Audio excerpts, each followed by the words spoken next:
Corinne's would be great because Women History Month or International Women's Month is March. So when we post hers, it would be a great thing to post like about Women's History I Month. can hear you now. I see it's live. Did you hear it? No.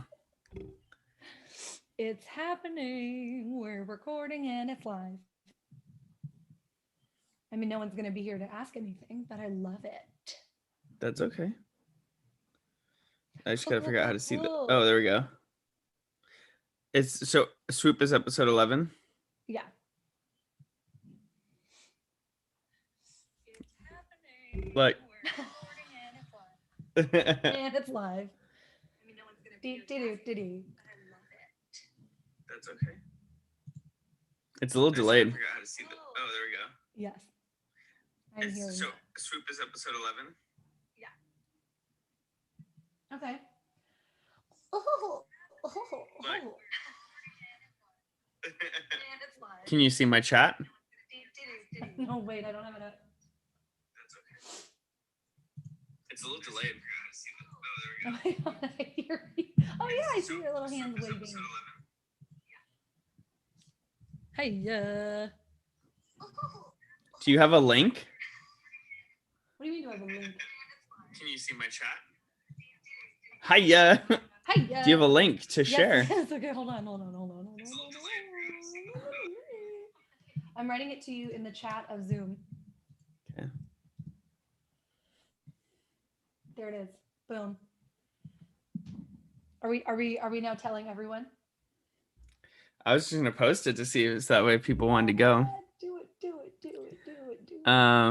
Shit, I don't know how to do this. I can't post it. I can't post the link to I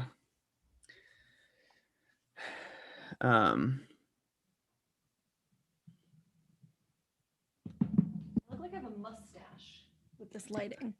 Why? Because you must ask a question. Do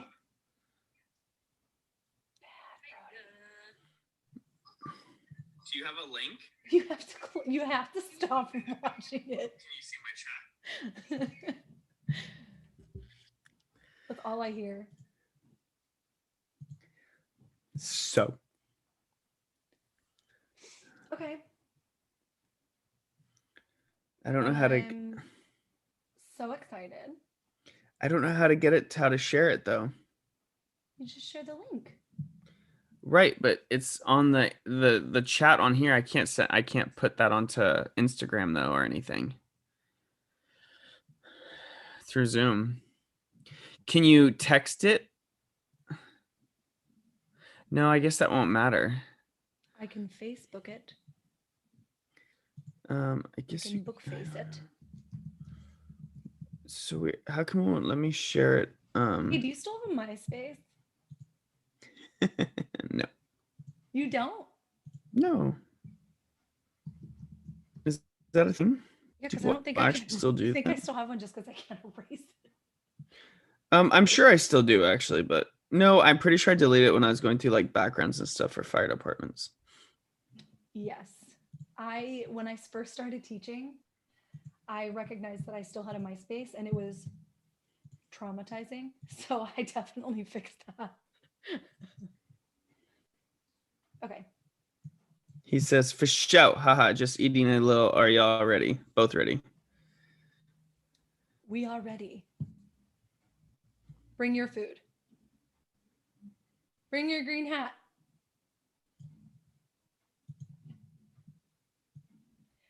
Wanna.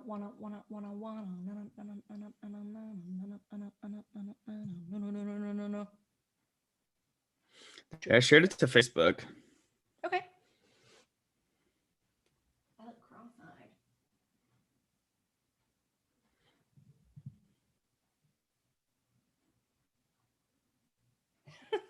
The beginning of this is just like us being super weird. I can't wait to see Swoop. It's been so long, yeah. Okay, I gotta pull up all my I was gonna say all my gibberish. That's not right. I need to pull up my notes. So should we just give up on trying to say worth wandering at the same time and instead? Yes. Because I think now it's just going to get stale and old. And I say wandering. Or you're just like, who fucking cares? Someone says it. I don't care who says it, but if you want to try that this time, we can. You want to try it? Mm-hmm. Which one are you going to say? I'll say worth. Scared. Okay. So I'll say welcome. Because I feel like your tone has. You what? Say it one more time. I'll say welcome to, and then you go worth wandering. Everyone can see this though, so they know. They know. Mm-hmm. I need to check something here. Hello. I need to turn up my microphone. How do I do that? I can. I don't know.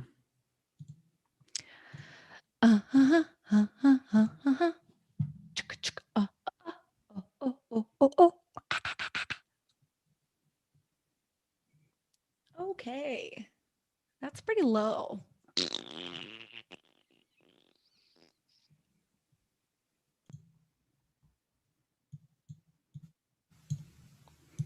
You need to turn yours down, I think. Hello, hello, hello. Ooh. Housekeeping? Because yours is always so much louder than everybody else. It's because I'm a fucking boss. I'm the girl y'all love to hate. That's not nice. I'm the one running 808, and so that's I brought all the boys to the yard. Control the audio. Yes, you can. No, I go to audio settings. Yeah, audio settings, and then the microphone input volume. Turn that down. Right, and it won't. It doesn't move? What? Mine moves. Mine does not. Okay, so just... I'll put it here. Let me put it away from this thing. Push it away. I'm sitting on such a low chair right now. You are? Is that better? You can't even see the bottom of my boobs. What's the problem? Two babies later. Get those things on camera, man. Trust me, nobody wants to see that. Is it better now that farther away? I think it's good, yeah. Your microphone's just too good. I have the same one you have too. I can put that on. Same what? Same microphone? Mm-hmm. No, I want to get your microphone. Yours is really good. I wouldn't get this one. I would get a better one than this. This is like a cheap $50 one. Well, then why does yours sound so much better than mine? Because my voice. Ooh, yes. Ooh. Ugh, I'm definitely dehydrated. I need water. Go drink water.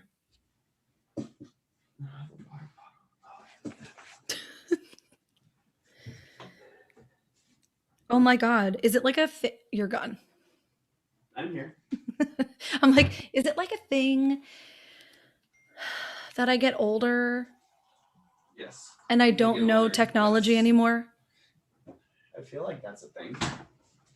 I don't understand how to work. Life? Anything. Yeah, also that. Yeah. Did you write him back?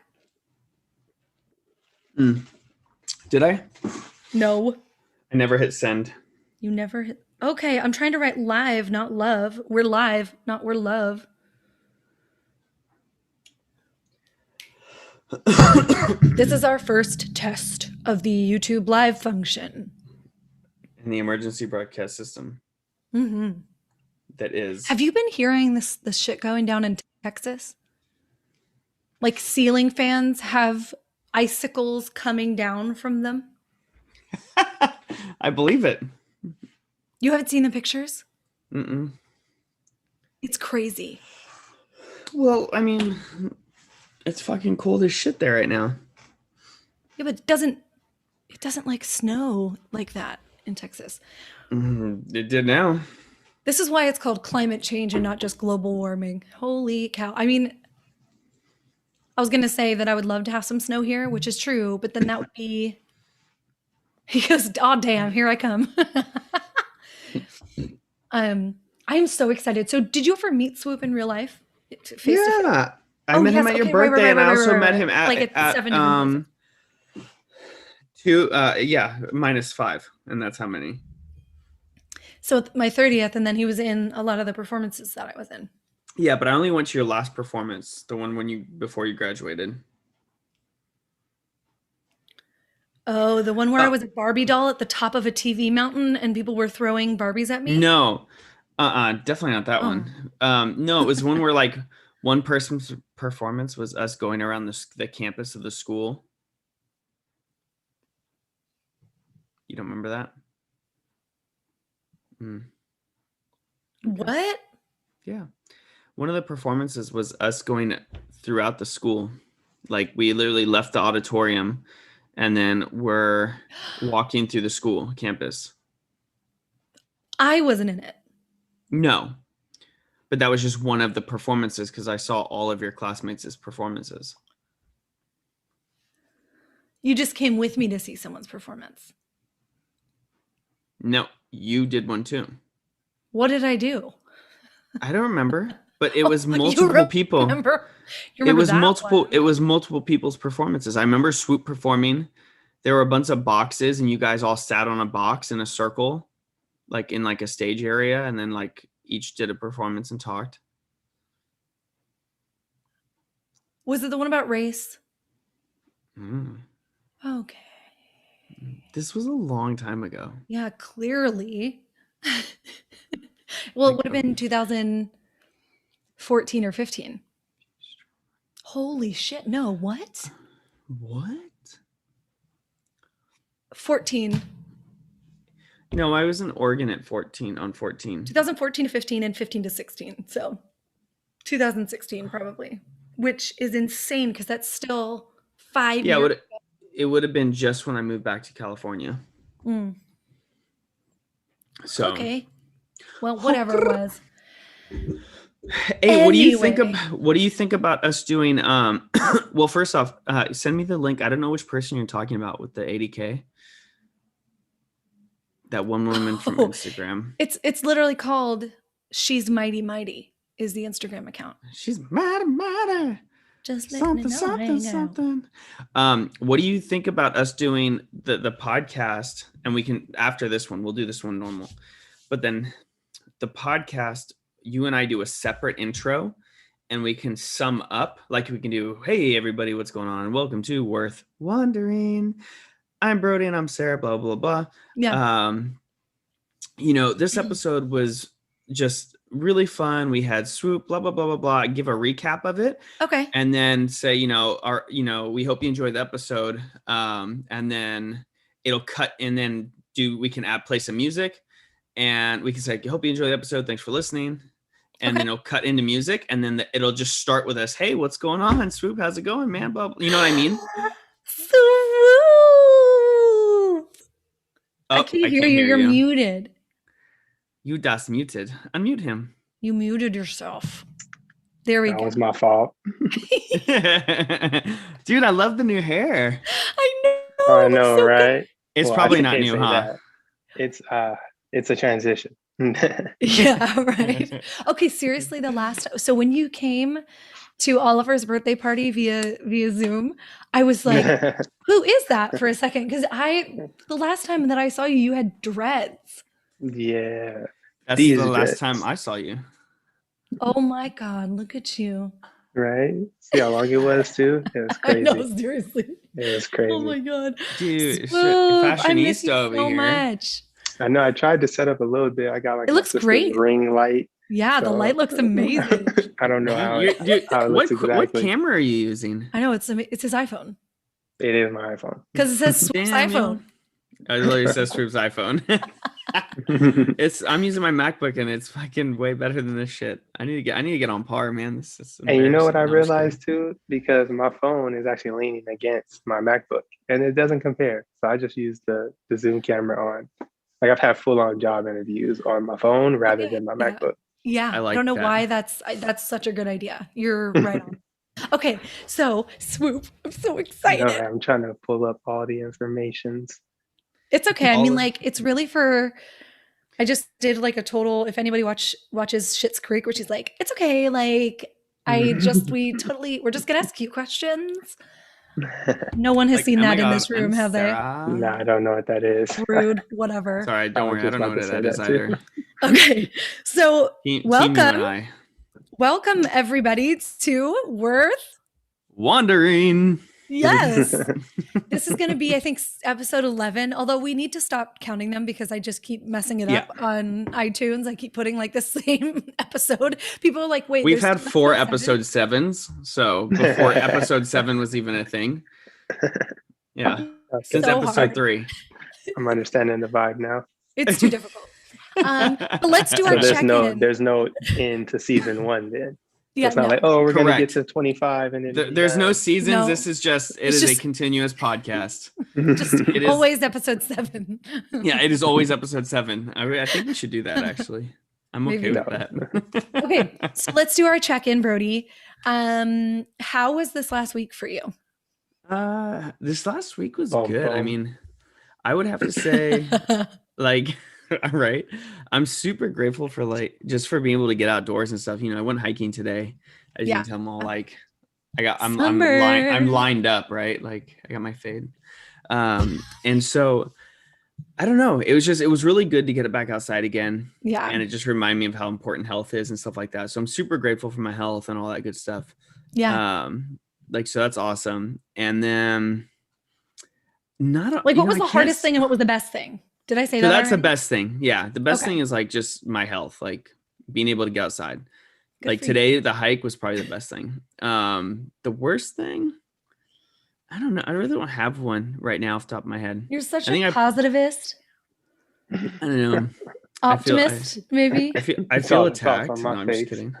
Swoop's like, oh. My- He shrinks down behind the camera. Mhm. Yeah, I don't know, to be honest. What about you?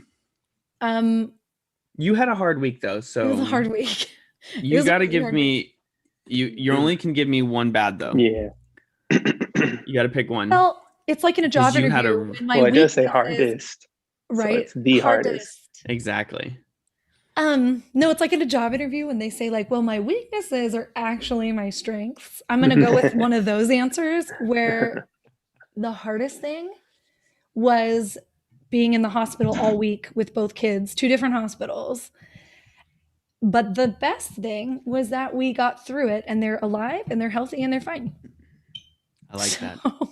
So you might recall The real listeners- positiveness emerges. Oh my God. I'm trying. That's It's like I'm trying. a I'm trying. compliment. I know. I'm trying to be more optimistic. It's hard. It's so hard to be optimistic right now. Anyway, but the viewers or listeners might recall that I was coming at them from a hospital room last week's Yes. episode. So We did. Sarah did record from the inside of a hospital room. I feel like I missed so much. So that was it was just That this was a last good one. week. It you know what? That surprisingly really worked No, out. It's always very, I'm very not a well. social media person. Sad I to know say. you're so not. Yeah, I'm not a social Oh, media person. Rebecca's joining in on YouTube Live. Hey, Rebecca. What's going on, Rebecca? If you have questions to ask, you can ask them there. So this is our first Like, ever okay. YouTube Okay, live, so- by the way. Oh yeah, so this is our we first thought you'd be ever. perfect for it. So First ever live? First ever YouTube Live because we put all the Oh, videos on man. YouTube anyway. That means I'm so black in that regard. Why I'm the You're first person late to the live one. That makes matter of fact that actually reaffirms me. I feel better actually.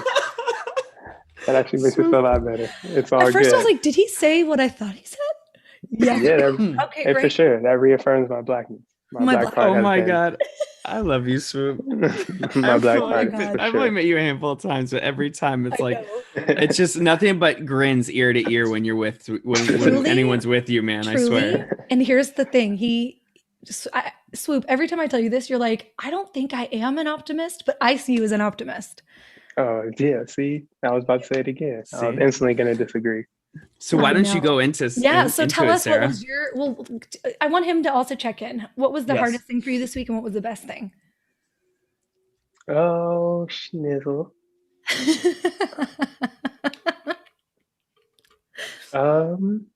That's one of those like hang-ups because I can instantly, not There's instantly, so but much. you can almost instantly think of the baddest, the worst thing. Oh, but I then know. It's like, what Yep. is the best thing? So the worst thing is I had like one of those what is it? I had those grown person realizations today. So everybody Grown gets per- one. Yeah. I don't I'm know exactly currently what to name it. reliving my past trauma today, so that's cool. I'm with you. Okay. No, no, no, no, no, no, no. This It is just this is not happens. this is not traumatic. Oh, okay, So good. That's good. unfortunately, I'm working at Nike. I say unfortunately because, Because he has a I have master's degree, y'all. I have 2 degrees, so I didn't want to be doing this. But COVID attacked and we have to Yep. prepare. So Mhm. survival mode. And Yep. now I'm working at Nike and family comes in and I have one of those grown realizations. And I've been thinking like, dang, what am I about to do in terms of careers and Right. futures and situations? And I'm thinking about that as I'm walking around and working at Nike because there's not much to do. Yeah. It's There's retail. a lot of time to think. Yeah, exactly. So I'm thinking, and then here comes this family, and this man is walking towards me, and he has a full-on baby strapped to his chest. Oh, okay. And My head went to the worst possible thing. Okay. no, no, no. That's why I was like, it's only hard because it's a realization. But it was like, dang, this man has a real baby, like one of those backpack babies. And then it was literally like the most chocolate caramel baby with the curly Oh, hair and the big eyes. And I was stop. like, dang, I literally said it out loud, wasn't even trying to. But I said, I think baby fever just hit me. Oh my And the whole family was like, no, no, don't do it. No, not yet, not yet. They didn't ask me no questions. It was like, how old are God. you? There was no interaction. They just said no. Yeah, they were like, don't do it, don't do it. It was I had a good interaction with the family That's overall. so, But so cute. Swoop. I love that. Did you tell I only, Nari this? I haven't. No, no, no, no, no. I Unless only she's say, watching live right now. No, I don't even we know if can she see knows it's everyone who's No, alive. I'm just watching. I That know, would be I'm just funny. messing with him. Oh my God. Well, No, okay. no. I only So She say it's busts the in hardest she busts though. in the room and Swoop just goes, she's across the Not even. country. so Not did you even. so it was that the hardest or the best? So that was the hardest because Mm-hmm. it was a realization like, Yeah. dang, I'm in a rough spot. I don't want to be here. And how do I get Yeah. out of this rough spot? So I Mhm. have my master's degree, but I realized today, like, it really is. I got a lot of experience, but it's just a piece of paper. I got a lot of Yeah. benefits out of it, but it's just a piece of paper.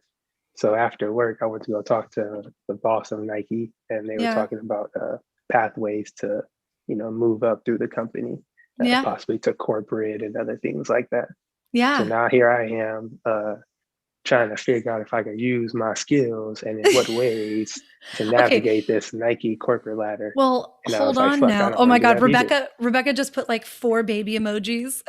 She's very excited about the baby situation. it was the backpack. That's what did it. Yeah, It was right? like Oh my the God. front Well, backpack. okay. I But will say Swoop, look, the backpack is definitely a moment for sure. right?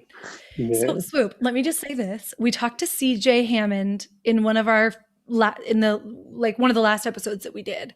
And he's part of that, mentor program.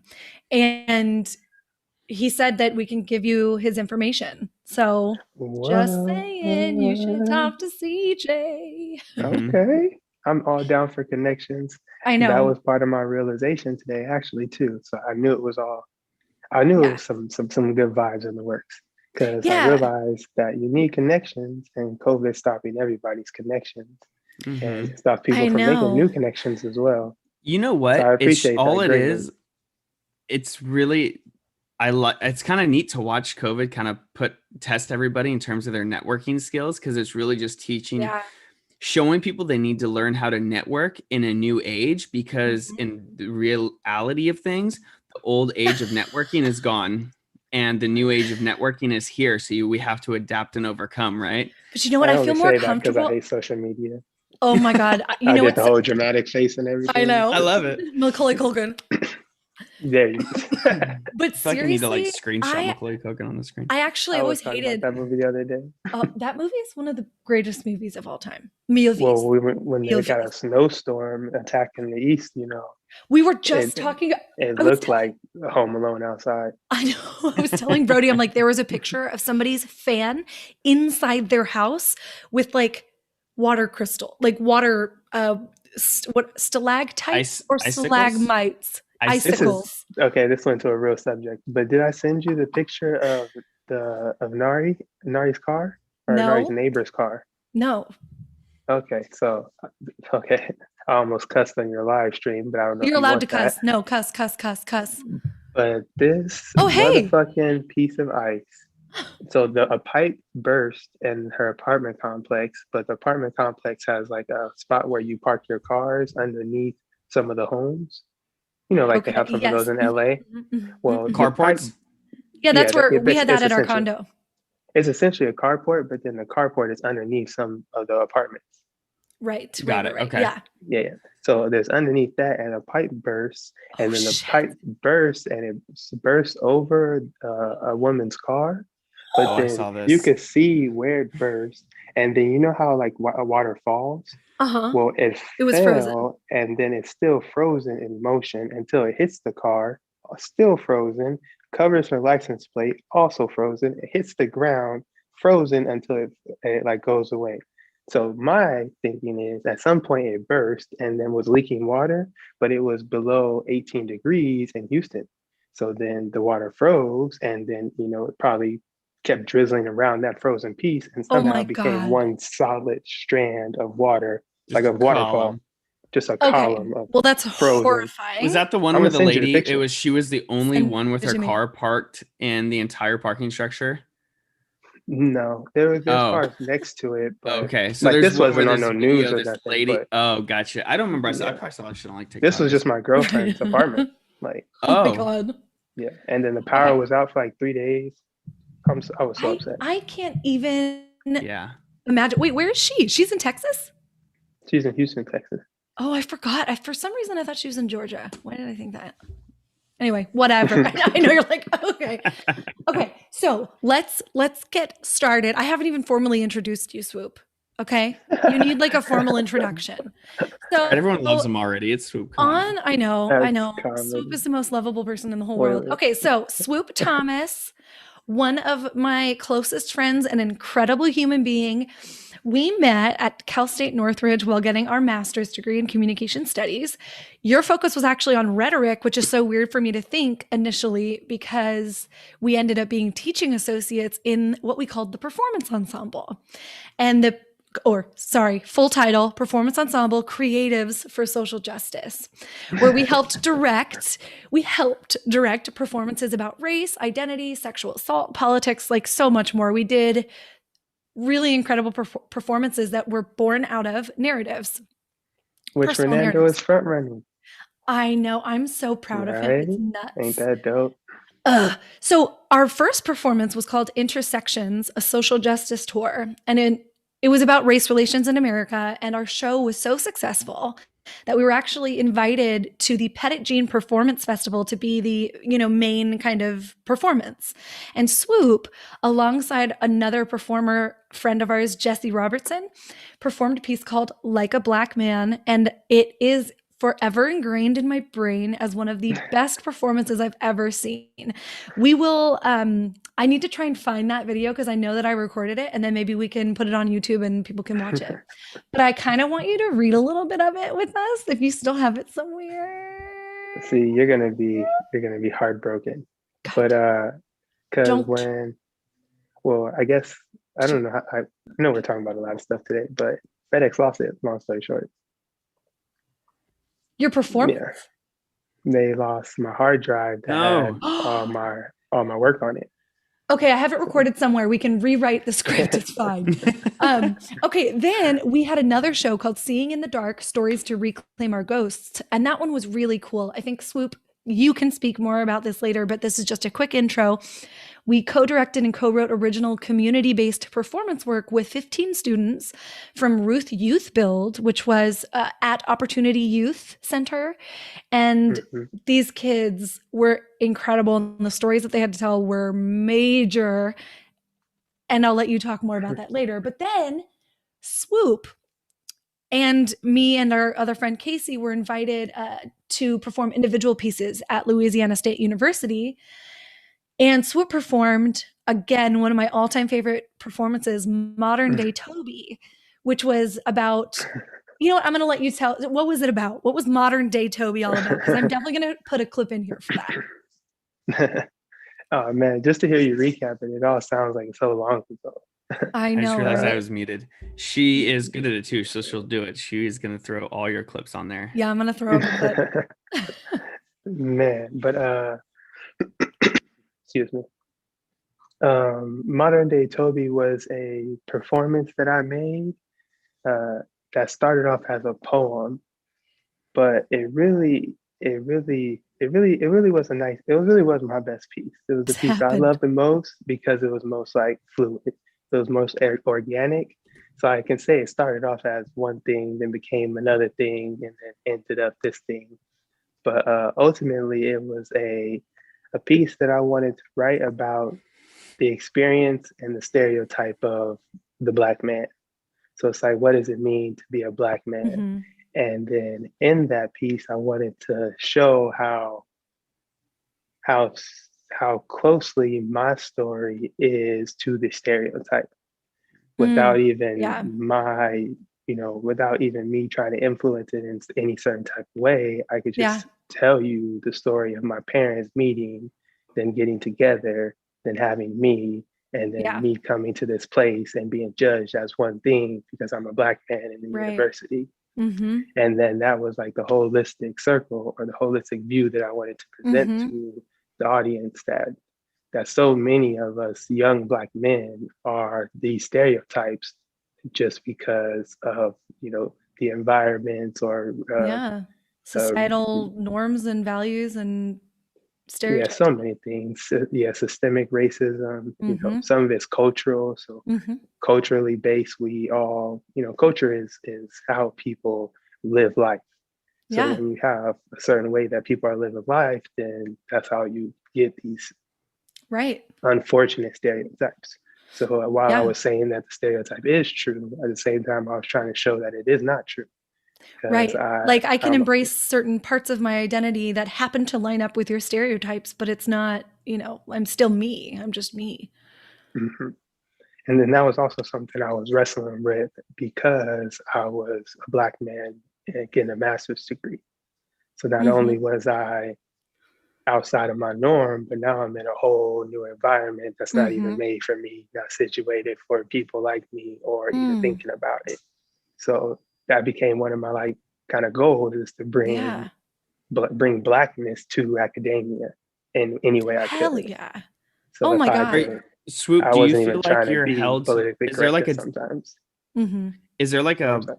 feeling of like a sense of feeling that you are held to a different standard? Being a Black man with like a degree, especially like 2 degrees, like, and the amount of time and stuff that you spent in the academic like world, like do people look at you differently?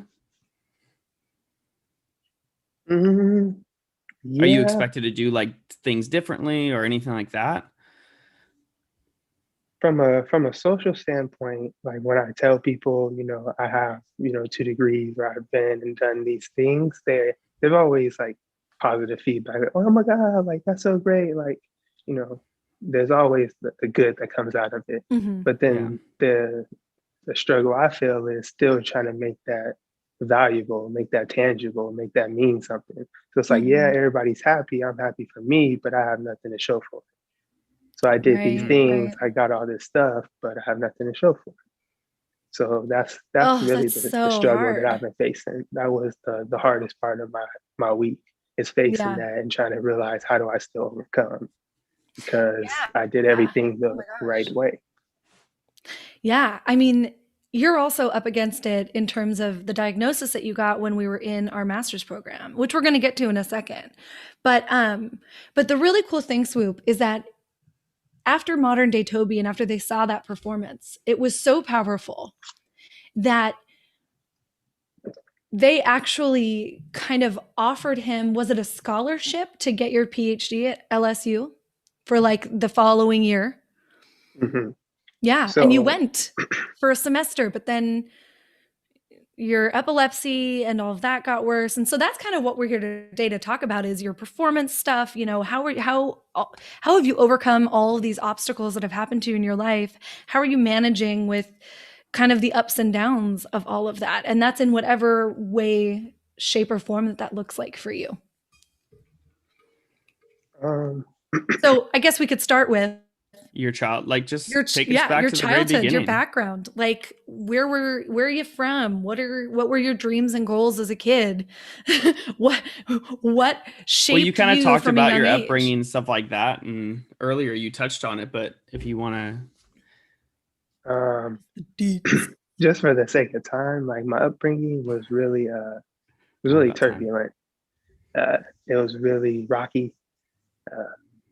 It just wasn't very stable.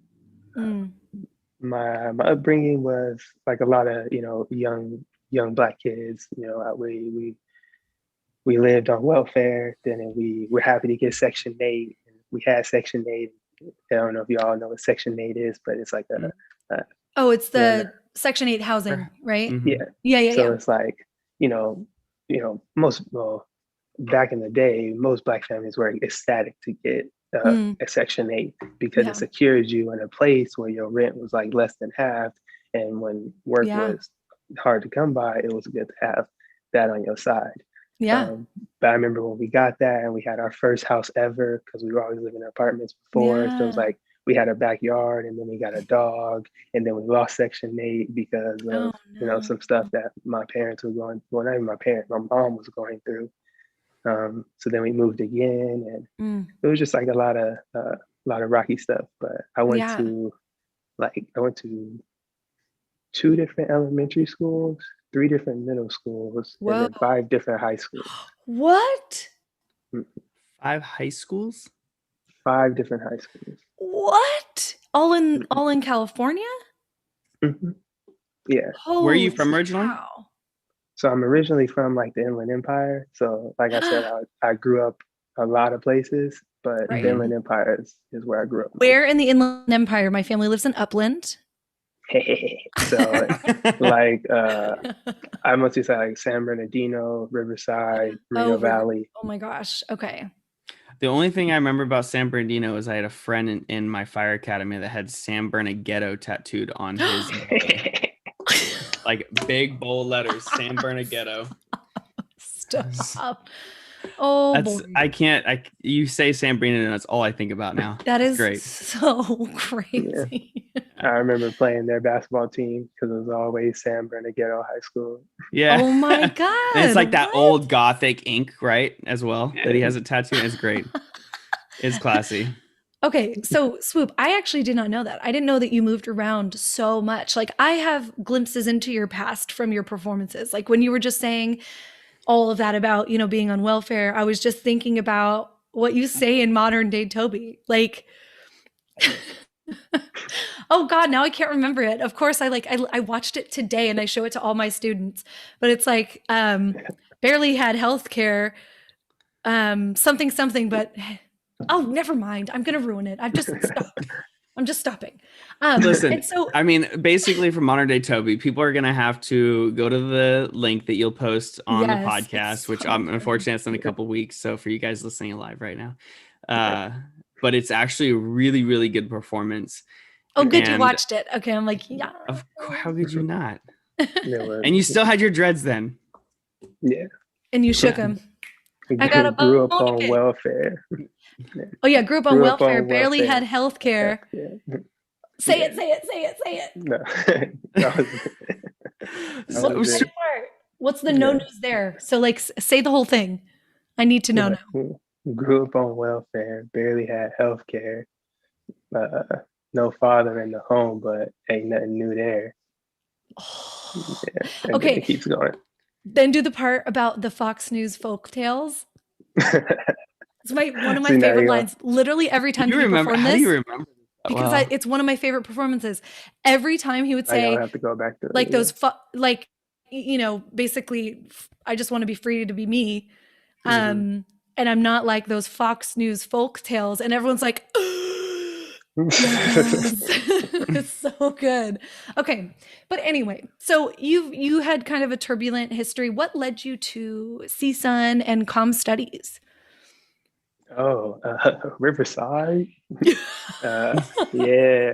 Shout out Riverside. Shout out Riverside track team.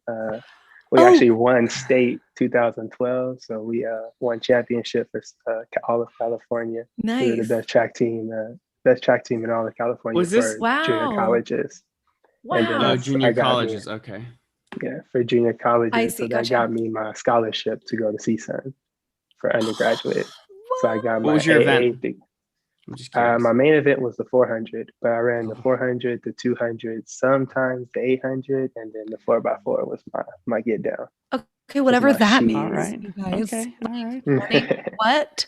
Was my I Only can't even way tell you that my I will times, run- but I was the 800 and the 1600. So You ran in high school? yeah. I don't know you. We went to the same high school. We were best friends the whole time. And I hated it because those are the two worst events because you don't know whether to sprint or to jog. Yeah. I do. You know why? I kind of But- vaguely remember this is because I only run if someone's chasing me. I only joined the track team for the shorts, man.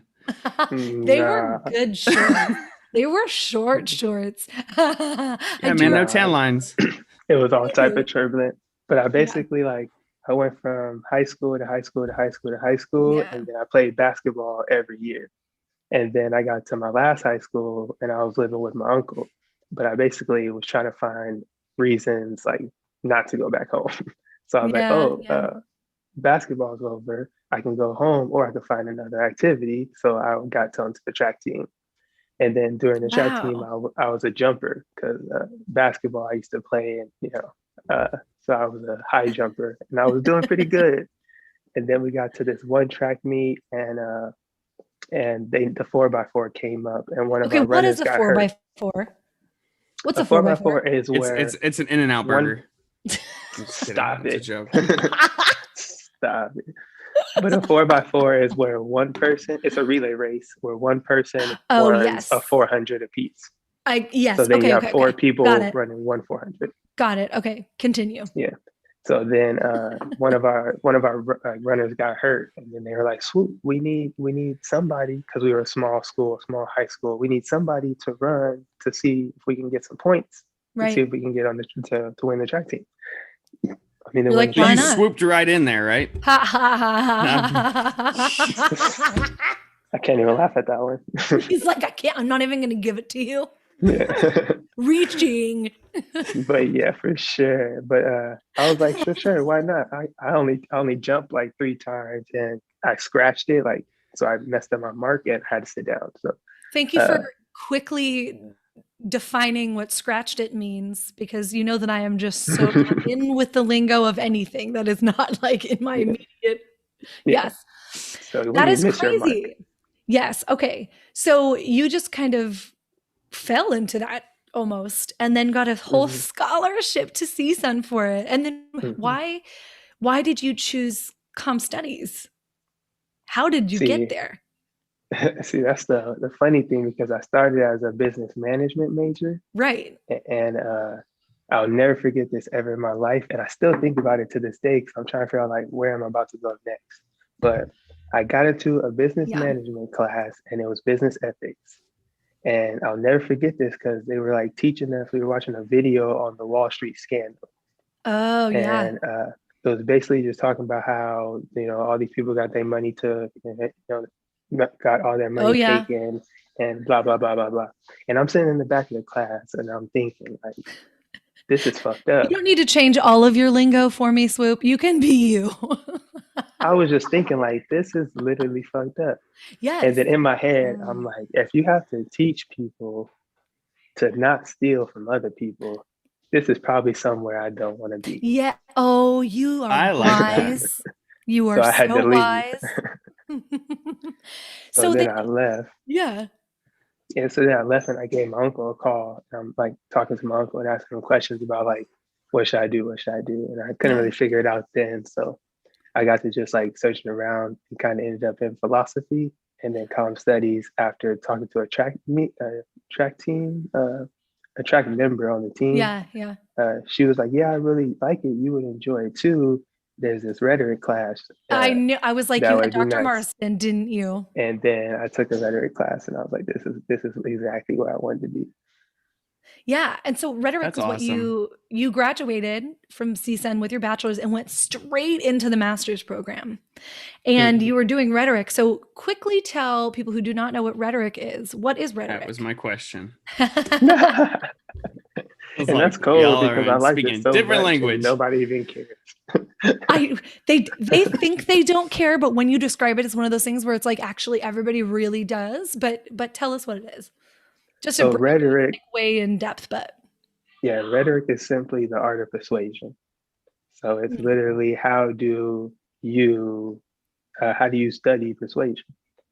And then it's like when right. you gotta break it down to its bare bones. Well, not even its bare bones, because there's different errors of persuasion and how people went about it. Yes. And then that there in and of itself kind of like not creates reality, but it does. No, it It does. does. It Does. totally does. It determines it a little bit. But now I Okay. see why you're gonna miss in-person networking so much then. Yeah. Yeah, I like It talking to all people. that makes sense. Mm-hmm. I No, don't like to because persuade people. well, no, but like the art of persuasion is very interesting because it can be used, I feel like, in many different Oh yeah. ways, right? And Well, when I guess you can that's actually talk to people face to face, I'm Mhm. sure it's a little bit different. But it's also like analyzing how we speak and how we use language to, mhm. identify ourselves, how to make relationships with it, how we use it as a Mhm. tactic for selling or buying, but also media representation and cultural representation and all that stuff. So that's where I kind of always split it in half. Like there's rhetoric, the study of language, and that's where I fell in love because I was Yeah. always like a philosophy person. And Kenneth Burke was my Oh favorite my God. philosopher who talks about the study of language.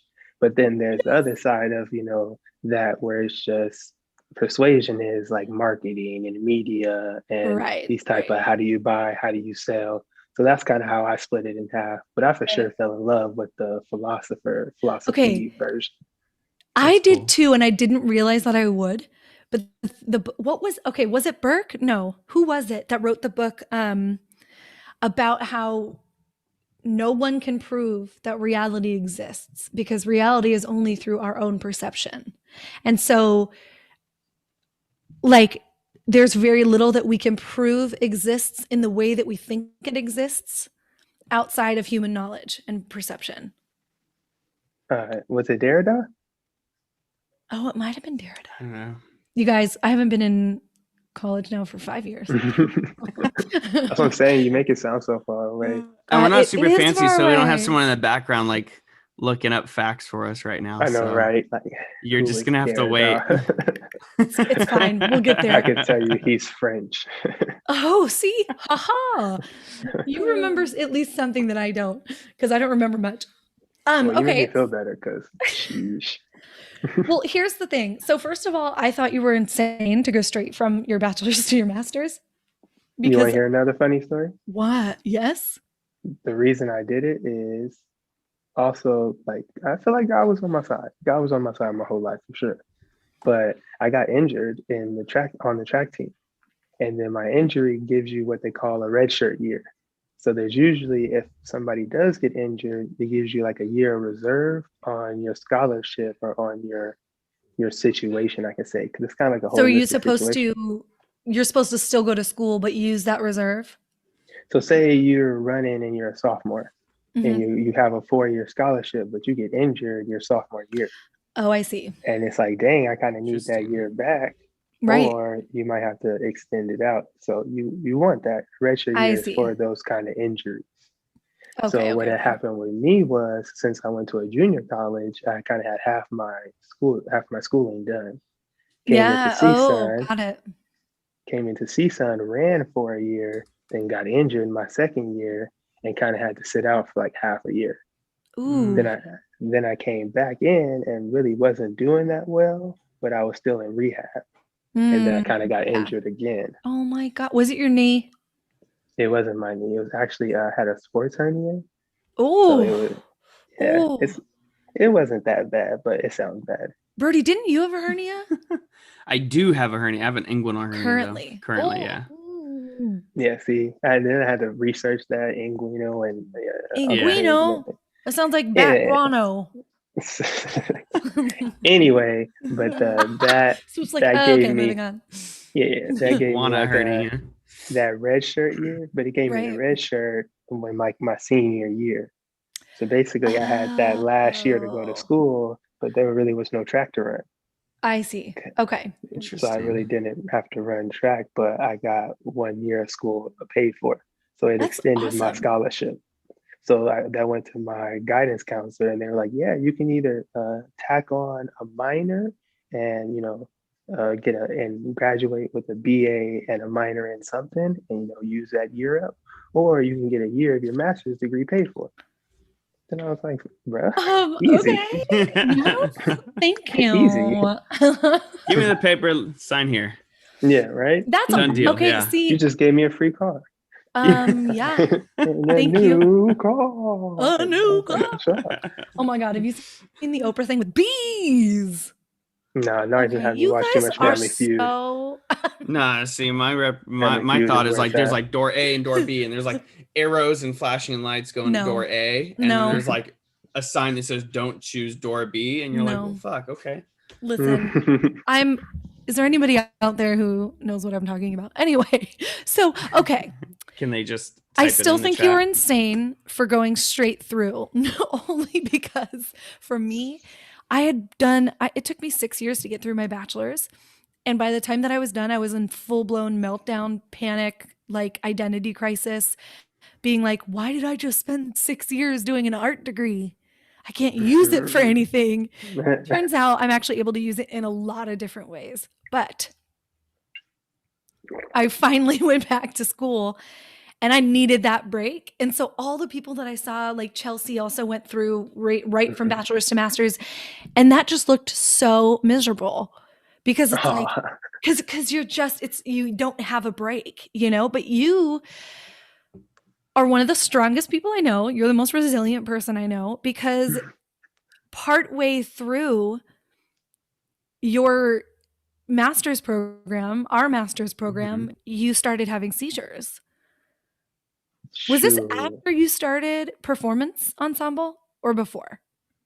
It was actually my first semester of the master's program is It when I had my first was? seizure. No. Yeah. When did you have? Was it like during a performance or a class or what?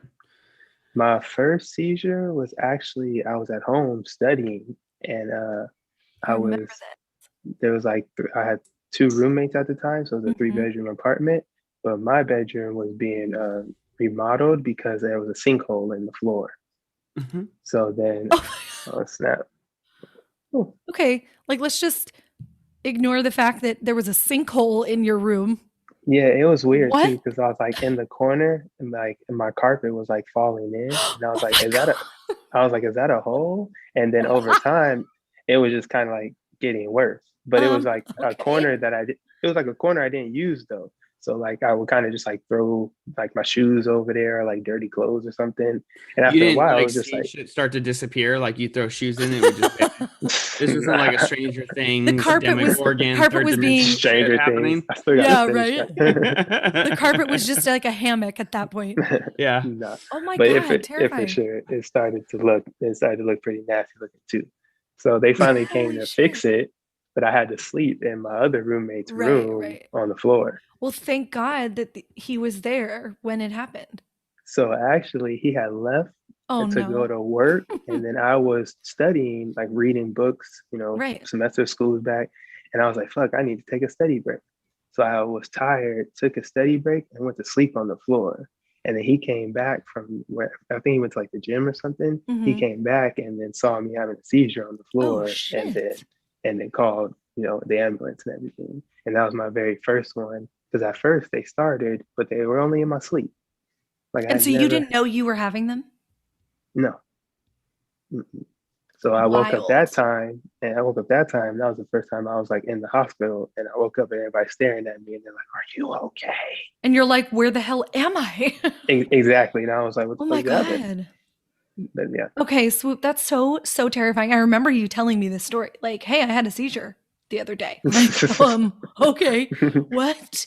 Swoop, did you It's ever like what have I like was any doing. oro phases or anything like that? Like anything that you were kind of like, that you realize now, like, hey, this was your precursor to you having your seizure?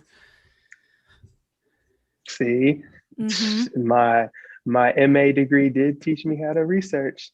So I researched a lot of shit. You know, Brody is an ER tech, so he would know like the precursors to having a seizure, like the warning signs. So talking about my childhood, I remember my very first one too, but I get deja vus. So I used to think it was We like a all do. superpower when I was a kid. Oh, but you I could just, like actually I like know that. what was people were gonna say and what they were gonna do. well, that's the thing, because like even now that I know it's an epilepsy thing, it's like I try to avoid it, but like when I was little, I thought it was a superpower, so I would just keep doing Oh, it, or that's like so cute. try to keep it going. But it would hurt. Like after the superpower was over, I would feel like shit, like straight ass.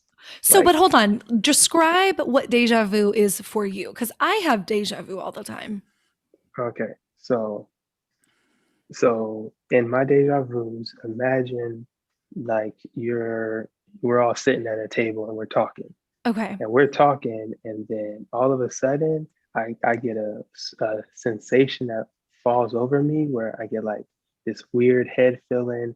My stomach starts to like sink in, and I feel like I'm literally like moving, like spacing away from everything that's happening. And then I'm Hmm. like, oh shit. And I'm like, here it comes. Something's about to happen. And then usually, like what I used to do when I was little, it's like there's two avenues. So it's like there's a break, and then I can tell what's gonna happen next. So it's like we're all sitting at this table, and I'm like, oh shit, Sarah's gonna pick up that cup, and then you'll pick up that cup, and then I'm like, Sarah's gonna say something, and I won't know what you're gonna say, but when you say it, the feeling will get worse and worse and Because worse. it's like you recognize it, like you've lived it already. And the more I keep recognizing it and getting it right, the symptoms and everything gets worse until I just have a seizure.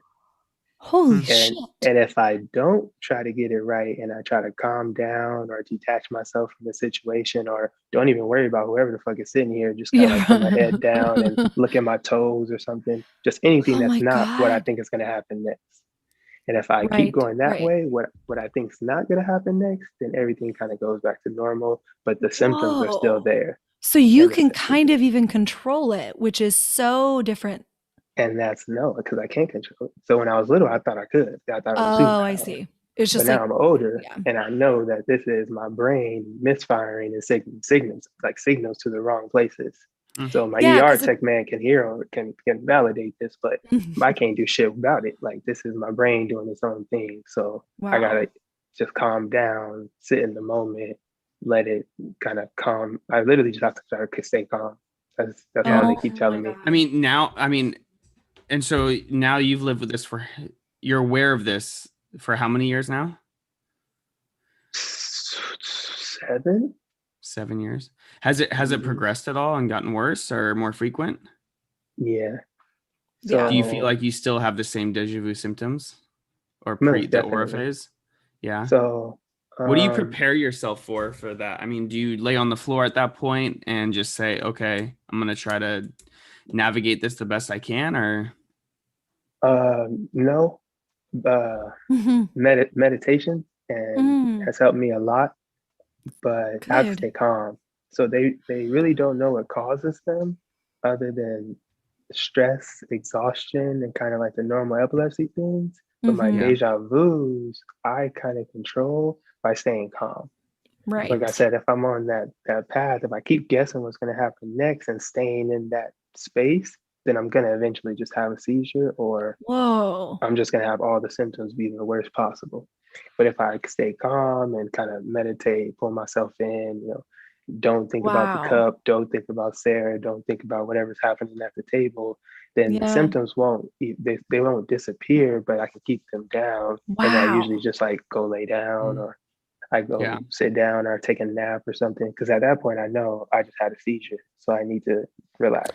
So Yeah. you're having several types of seizures then. You're kind of having like a minor seizure while you're having the deja vu, but then the grand, what do they call it? Grand mal Grand seizure. mal were some of Mm-hmm. the ones that you had. Like I remember that you had Yeah, one. ain't that the stupidest name? They got petite mal. They got so many names too. I think they're Tonic all clonic. retarded. It's Yeah, crazy tonic because clonic. That sounds like a drink. Wait, Like, yeah, doesn't it? I've never heard this in my life. Well, and I'm like, you know that what? sounds That would really actually make a good cut water. You ever had cut water? Have you had cut water yet? That sounds like a drink cut water would make. They make like Mai Tais and mojitos, and it's all in a can. But they're like cut water, tonic-clonic, 12.5%. There you go. Okay, so what is a tonic-clonic? It's another name. Yeah, it's basically like full everything. Like, well, so it's another name for it's a synonym for grand mal seizure. Yeah. There you go, synonym. That's a good way to describe it. For the time that, because I was seeing you almost every day while this was happening because we were in school together. And we were doing performance ensemble together. We were together a lot. And so I kept, what?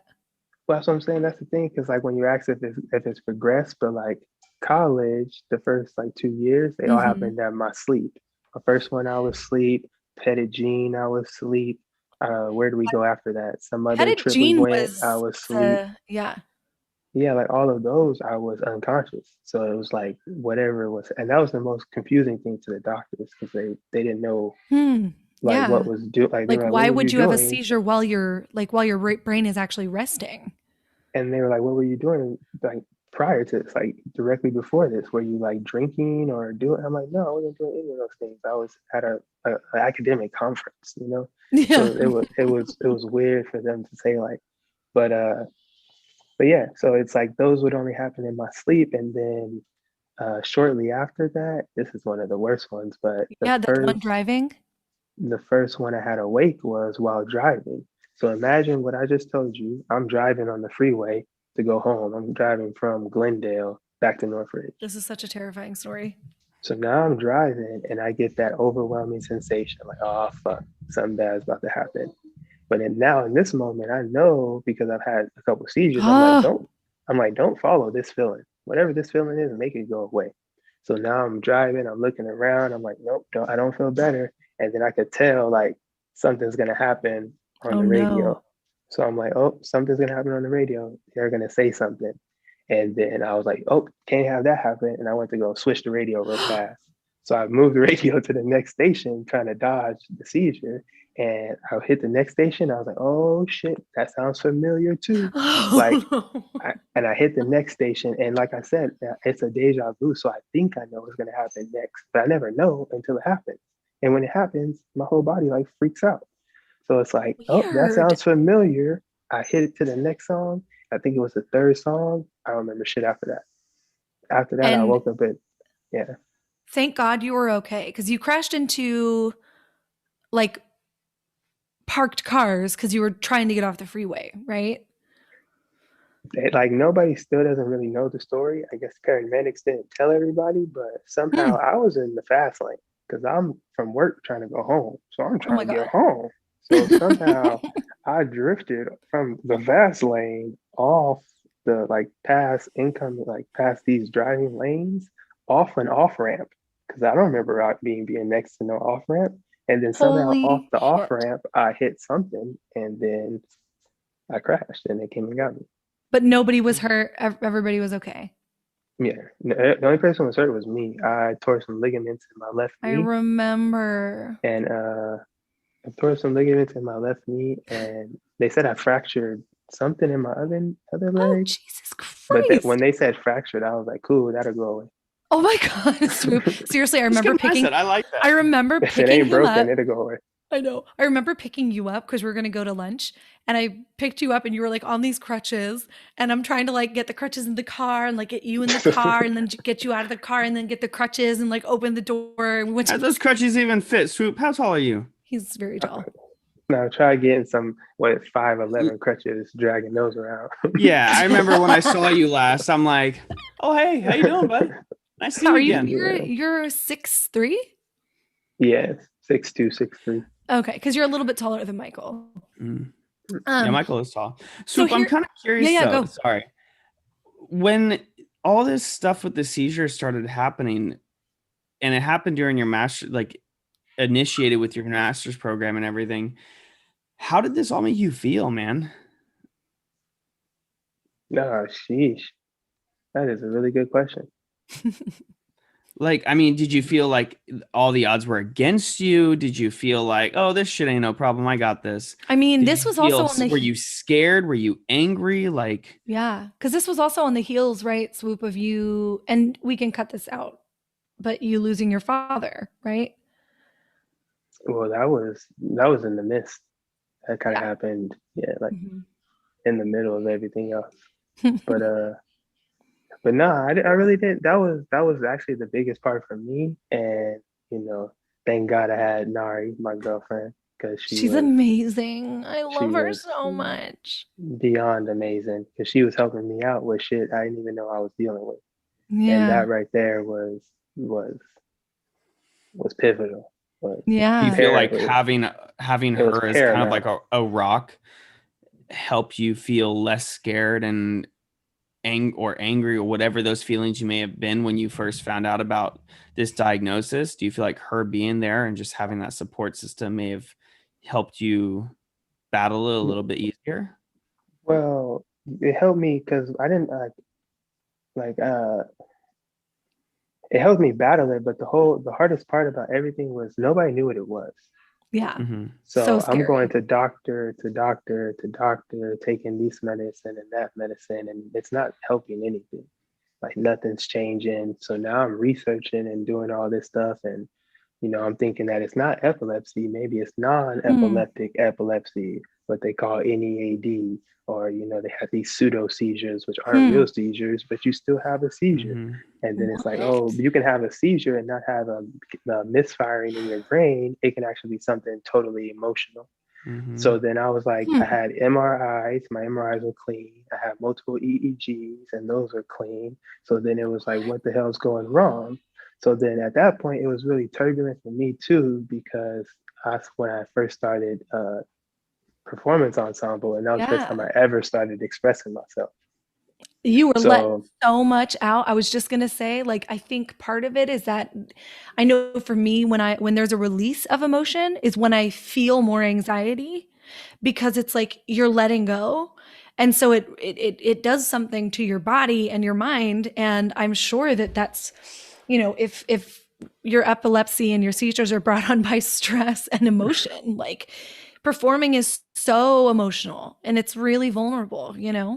So then I was like, oh shit, oh damn, like it must be performance ensemble. Like I remember. it must be for the first time that since I've opened this bottle, because growing up in the hood, or growing up all the places I grew up to get Yeah. through everything I did, my survival mechanism was not having feelings. Oh, So I yeah. became a master. I just became real, real, real, real numb. So I Mm, never really had to feel stuff or what I didn't want to feel stuff. So then it got to this point to now yeah. I'm actually am trying to feel stuff. I am trying to, heal from these things. And now Yeah. I got a girlfriend who I truly care about, truly love, and I'm truly trying to tell her how I feel. But how do you Yeah. tell somebody how you feel when you don't know what you feel? So, Yeah. Oh my so, gosh. So you so had that to Guys, you you was guys had to ever open pivotal. seen up. Glee? I mean, they always do that. They perform something. They sing a Show each other song. No, I've never seen Glee. Come on, Glee Jesus. made me too sad. Anyway, but Fair yeah, Ain't it enough, like supposed to Rob. be happy? The name is happy. How can it it's make you sad? definitely not a happy show. Oh, damn. No. So tell me, I No. want to know about. I want to know more about your performances, though. I'm great at Yes. stuttering. Like, what do your performances mean to you? Like, what do they represent? Because you have some really. I remember when I saw you, one of your guys' last performances at CSUN. Um, but just watching the one on YouTube is like, I mean, you have a lot going on in Mhm. those performances. That point for me was a big moment. Like literally the whole point of my life. Just college. College is kind of Yeah. where you do that self-discovery, where you Mhm. just Mm-hmm. kind of do exploration and things. And I was waiting for that my whole life. I was waiting Mm. to find out who Swoop was. Oh, I I love that. remember I Did you remember ever I just had feel lost as a kid growing up? always I felt lost as an adult. I feel lost now. Oh And God, I am with I have you, Swoop. I have two poems called Lost. Can we hear them? You want to hear one? It's pretty Yes. short, so Please, please, it's please, called please. it's called Lost in the World though. I love it. That's Please, okay. please I think read it. everyone's a little lost in a way sometimes. I mean, But right that's now, not and especially that's also guys, not a negative thing. I think that's yeah, I it's think it's normal. also It's a a good thing normal for part. people. It's a normal part of the world is to feel like your identity shifts. Embrace it. Mm-hmm. Embrace it.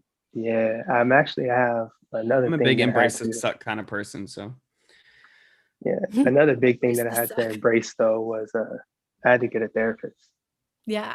because I was putting all that's these things out in poems and performances and stuff. I really Yeah. didn't know what I was doing. is So that hard for you to admit that to yourself and get a therapist, especially sometimes coming from like a male perspective, having that oh vulnerability?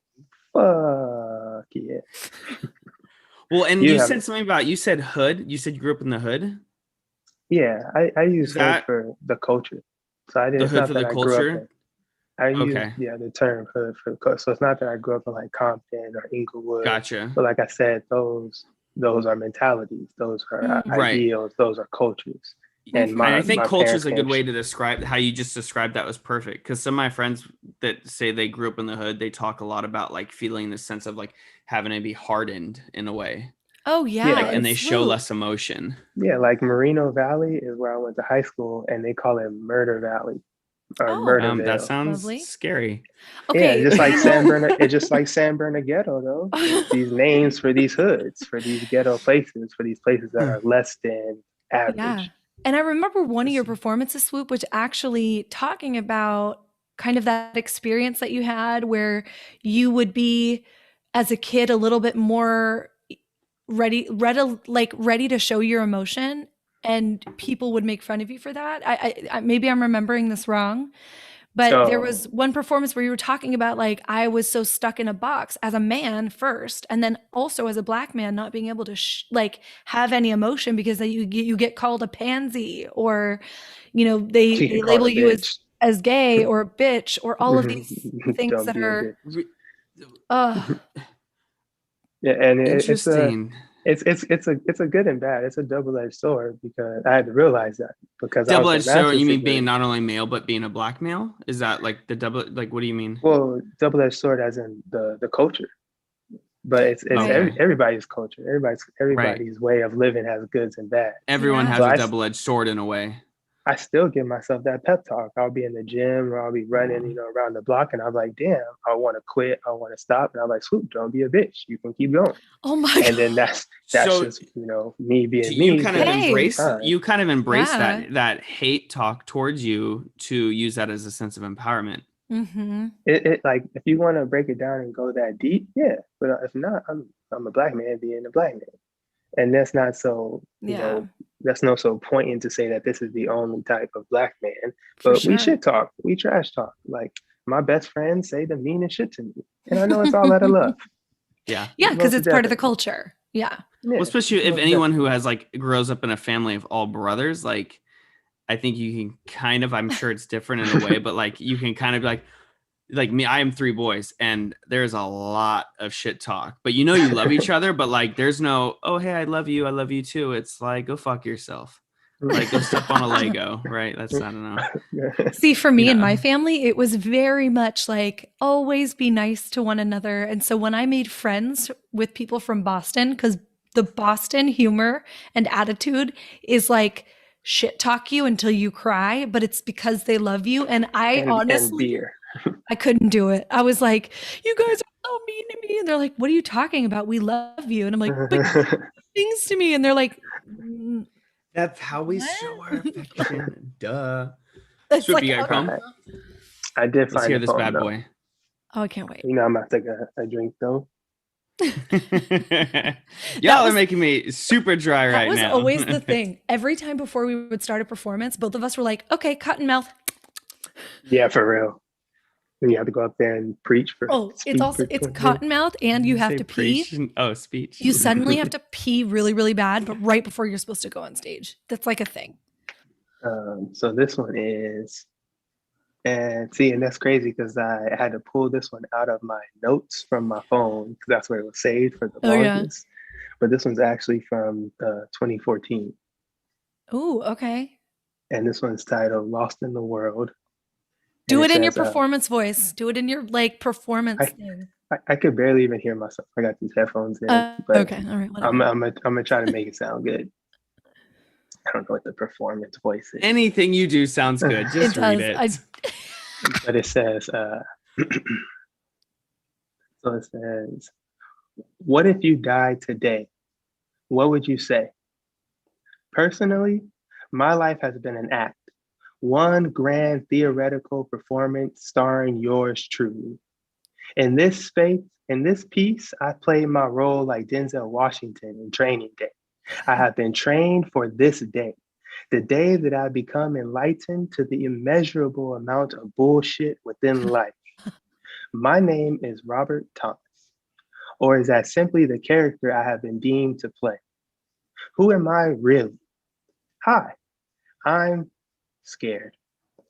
Nice to meet you. I'm scared to say that I don't know. I'm scared that I may never know. Am I a unique person or simply a product of my environment? Before today, I would say no. But a product of your environment has more than one application, and they are not all negative. My environment polished me into an athlete, a scholar, a professional, and an academic tutor, and a college graduate, twice. But is that me? That's Robert Thomas. But is that who I really want to be? Or is that just what society has made me? They say at my age, it's okay to be lost in life. But this feeling in my chest is not normal. My head spins, operating like a wobbly ceiling fan that needs maintenance in the form of answers. My body is my world. It begins to earthquake with chills that roll down my spine. What am I supposed to do? Stuck in this reality that feels like a dream world, anticipating false realities that may become reality, bringing nothing but pain that leaves me lost.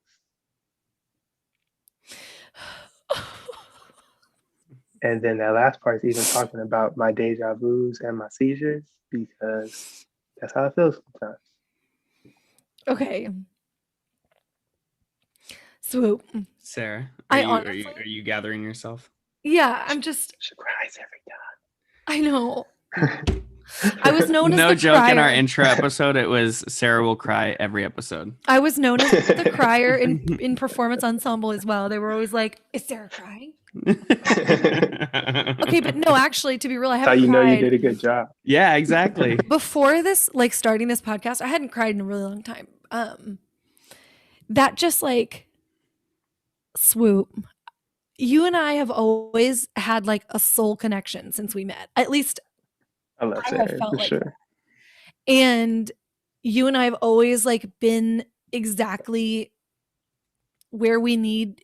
I don't even know how to describe this. Basically, that poem just spoke so much to what I'm struggling with right now too. Like I'm having a total identity crisis where I'm like, am I living this role that was prescribed for me? Am I doing something that is my own? Like, did I just follow my mom's footsteps into this career, or do I actually really love it for me? Did I actually think that I was going to be a good mother, or maybe that wasn't for me and I just thought that it was? Like all of these second guessings and all the worst fears about your identity not being yours anymore, or like feeling like you don't know who you are in between moments of knowing exactly who you are, but then like having these moments of questioning the world around you and questioning the choices that you've made, or fearing the worst possible thing you could imagine happening to you or your life. Like that shit haunts me day in and day out, because I'm that same person. You and I are so overthinkers and so intuitive and introspective, where we think about everything. And it's like a blessing and a curse, because our minds work in really unique ways, but they also really make it hard for us to feel like grounded as human beings all the time.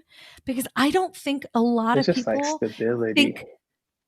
Yeah, that's right. And when we're feeling internally, if we have turmoil internally or externally in the environment happening around us, it throws people like us just like into a spiral. And it's hard. It's really hard to get out of. But I honestly don't know if other people think like this. Brody, do you think this much about your own identity and like who you are in the world? 110%. Okay. I think good. there's, I Rebecca, think there's Rebecca's listening. Rebecca, do you also? She'll give us our answer in a minute because there's a delay, but yeah, it'd be a bunch of thumbs up. I don't know. I don't know if people think emojis. No, you know what? I honestly think that people do. I think that people do go through this. And I think that some people are also very lucky to know who they are at a very young age. Mm-hmm. And I also think that there was Toby. a false norm. That is true.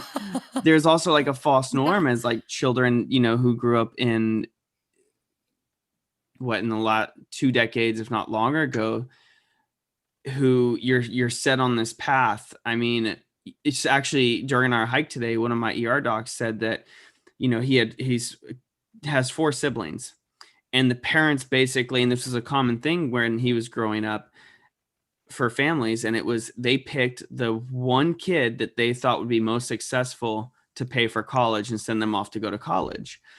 And it's almost putting them into a direction and who they're supposed to be in, what role they're supposed to fill as a person on this earth, right? Exactly. It's a lot of pressure. You're the one chosen. I think that, it also goes back to look at the parents that paid for their students' grades and stuff like that. That whole issue we had in the college system, a couple years ago.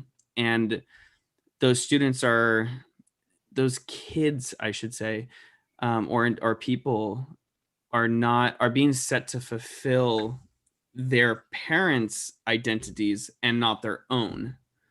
Oh God. And they want that, so are they, at one point do they get to decide to live their own life and make their decision on who they want to be as a person? It's hard too, because you'd have to accept the consequences. Really option, especially when you have a parent who's willing to pay for your grades, to your professors. When that takes away all your freedom, all your credibilities as an individual, and it also takes away all your trust as well between, you've broken a big bond between you and your parents. But I do think that a lot of people feel that it's a struggle and that it's a huge con to not have this strong, defined person in front of them or in the mirror that they feel like they're supposed to be, but it just doesn't fit a mold. I mean, it's imagine closing your eyes and walking through a room of mirrors, like a mirror house, but every single one is broken because when you look at yourself, it just doesn't feel right. And so imagine walking through a house of mirrors, and it's just all shattered glass, and that shattered glass just represents you not feeling comfortable who you are because you don't feel like that's who you are. Like if you were, oh my God, your Nike story, right? Like, do you walk in there and do you say, this just like, I have 2 degrees, like this, I'm looking at myself in all these mirrors and all these facets, but this isn't me. This doesn't feel right. And so you have to leave that house of mirrors and embark on a journey of trying to find yourself. And there are like these moments keep happening because we change as we grow. And so it's, you get to know a part of you, and then something happens in your world that changes that part of you. And that's the biggest part. That's the best realization. And that learning how to adapt and accept adaptability. Wait, hold on. What did you say, Swoop? I was about to say, honestly, that's what I've learned from therapy. Like I told you, like that phase, everybody thinks the college phase, like, oh, I'm gonna figure out who I am in college, and then that'll be it. I'll get the job, I'll do the thing, and it'll happen, and I'll find it all in that space. But it's like, no, then you become a parent and you have to find yourself again. Oh my God. Who are you as a parent? Then after that, you become like a new job, or you decide to career switch. And it's like, oh, damn, well, who am I in this new space? And it's like, it's a constant evolution because you're going to get tired of doing the same thing. So you're going to be a new person. And it's funny because my Instagram name is Person Pending. I know. But I made it because I thought I was going to figure it out in college. So I was like, oh, dang, this helped me figure out who I am. I'll post stuff. Right. And I think deep down, we all have a sense about who we are, right? Like when we're writing our resume, or when we're like, going on a date and we tell people about us, there's a list of things that are kind of, I mean, it's how like you want to appear to these people. Yeah, like, I mean, personality traits. I know I'm an extrovert, and I know that I feel emotions extreme compared to other people. I'm intuitive. I overthink things. I tend to, catastrophize the worst possible scenario, but I also love and am excited by everything because I think everything in the world is interesting. So like those things we have as like relatively stable perceptions of ourselves. But when we become when we go into new roles or a tragic event happens to us or we're in a pandemic and you see how, I mean, you feel different because things are different. And there's two things happening. One, you're trying to pick up these broken pieces of who you were and pick up the ones that still fit. But you're also trying to mourn this past you that, like, so you're in mourning and you're in discovery. What? Well, and I think that's a lot of people LSU trying then. to Wait, what, Swoop? I said, I don't even need to tell y'all about LSU then. She just said it right there. That was it. No, that was tell perfect. me. I need to write that down. Can y'all edit this so we can record that? I'm gonna play it every morning so I can hear it. It's I'm normal. not even playing. Yeah, like your broken puzzle pieces. No, I'm not even playing because that was one thing I noticed too. Like life is about connection, so you have to situate yourself around people who can elevate you, who can motivate you, who can, help you. But this is not a space, like he said with Nike, where I'm around people who could do that. But then you were just saying how you were this person, but you have to mourn it, you have to let it go. So I've been sitting here this whole time trying not to think about the past because PhD Swoop is not here no more. Yeah. So that was kind of the part, not kind of the part, but I had the big revelation. Not even revelation. I just had to overcome that entirely about like, damn, what am I gonna do? Well, yeah, I mean, you're grieving. You're grieving that loss. Like it's a sense of you just accepting kind of the gap in between of PhD Swoop and Nike Swoop, like everything in between, and accepting this and saying, okay, like I'm accepting this part of my life, and now I'm gonna figure out how to move forward. It's like Sarah has said, like even her Instagram name says it, like her name says professor in it. So now it's like, dang, what would happen if she wasn't a professor anymore, if that wasn't a part of her identity anymore? Dude. So school and student and teacher was a part of my identity for so long because that's what I wanted to do. And then I was doing a damn good job at it until epilepsy came. And now I have to mourn it. It's all tragic and I have to become something different because I'm in a new phase of life. Yeah. And especially you, Swoop, like you have so many things happening to you from external factors that is like so unfair. Losing your father, that's a big identity shift, especially if that relationship was kind of difficult or conflicted in any way.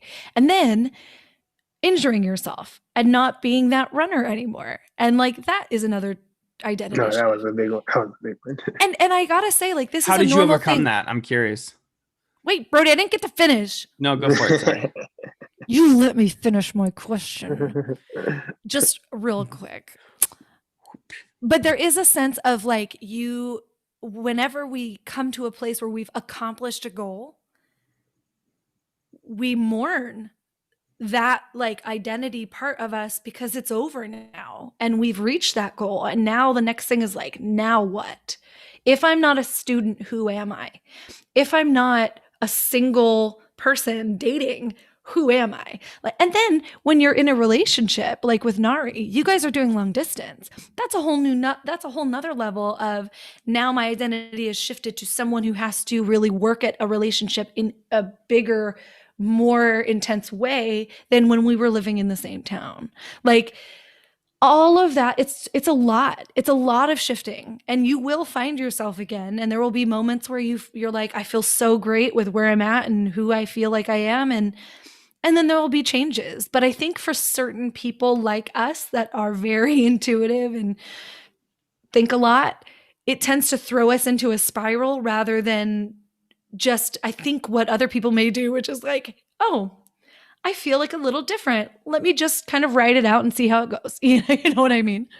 something that I noticed is a double-edged sword, and you might do it too because we are both overthinkers. Yep. But I used to think, dang, did I just don't say I dropped it? What? Wait, I gotta catch it. Oh, okay. Oh, you dropped the idea. I got it. I dropped my thought. Double-edged sword. Nah, no, it's because you overthink. We are overthinkers. I dropped it. Damn I it. tried. Damn it. Okay, Brody, what was your question? Well, no, it's just so I was just kind of curious how you overcame that change in identity when you were no longer able to be that runner anymore, and you had to find this new identity, which I'm assuming was the student, Academic. yeah, all that stuff.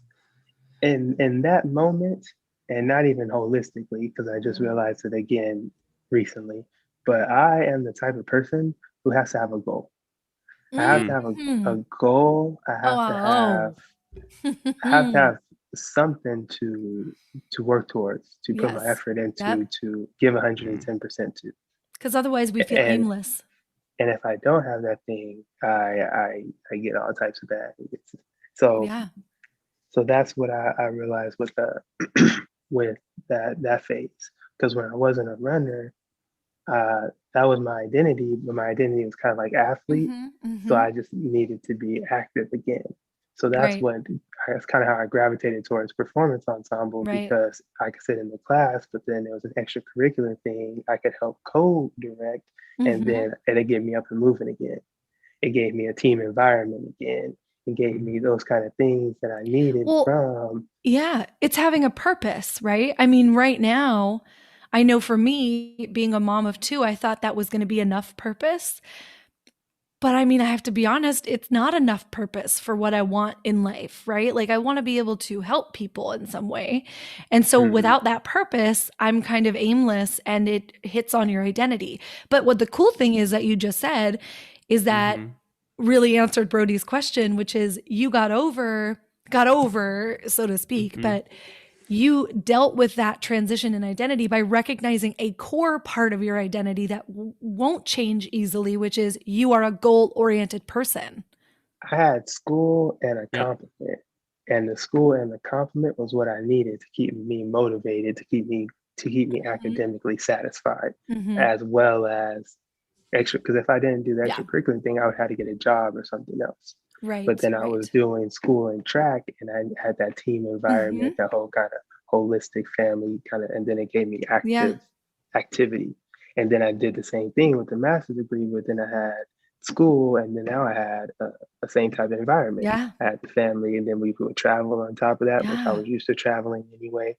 So literally, I believe God was on my side, because it just naturally swayed into the next thing, which was perfectly what I needed next. Because without PE, I would not have finished the master's program. It would have just been all books and reading, and I could see that. I could see that.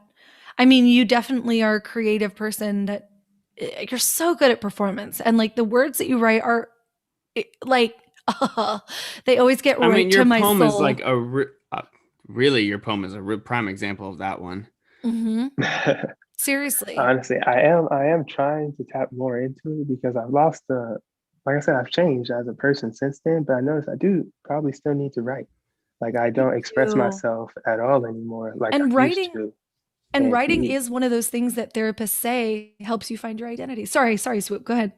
So I'm writing a new piece called My Nigga Phil. I started it a couple months ago, but it's been in pieces. But it's really I'm trying to make it a manifestation of my confusion about how do you feel when you don't know how to feel. But I'm trying to also keep that up. I really like that. I love the like contradiction. The kid, like that is. I'm trying to mess around with the wordplay. No, I love it. I think it's great. I just wish you were done with it already, because I want to hear it. I'm trying to find a good one.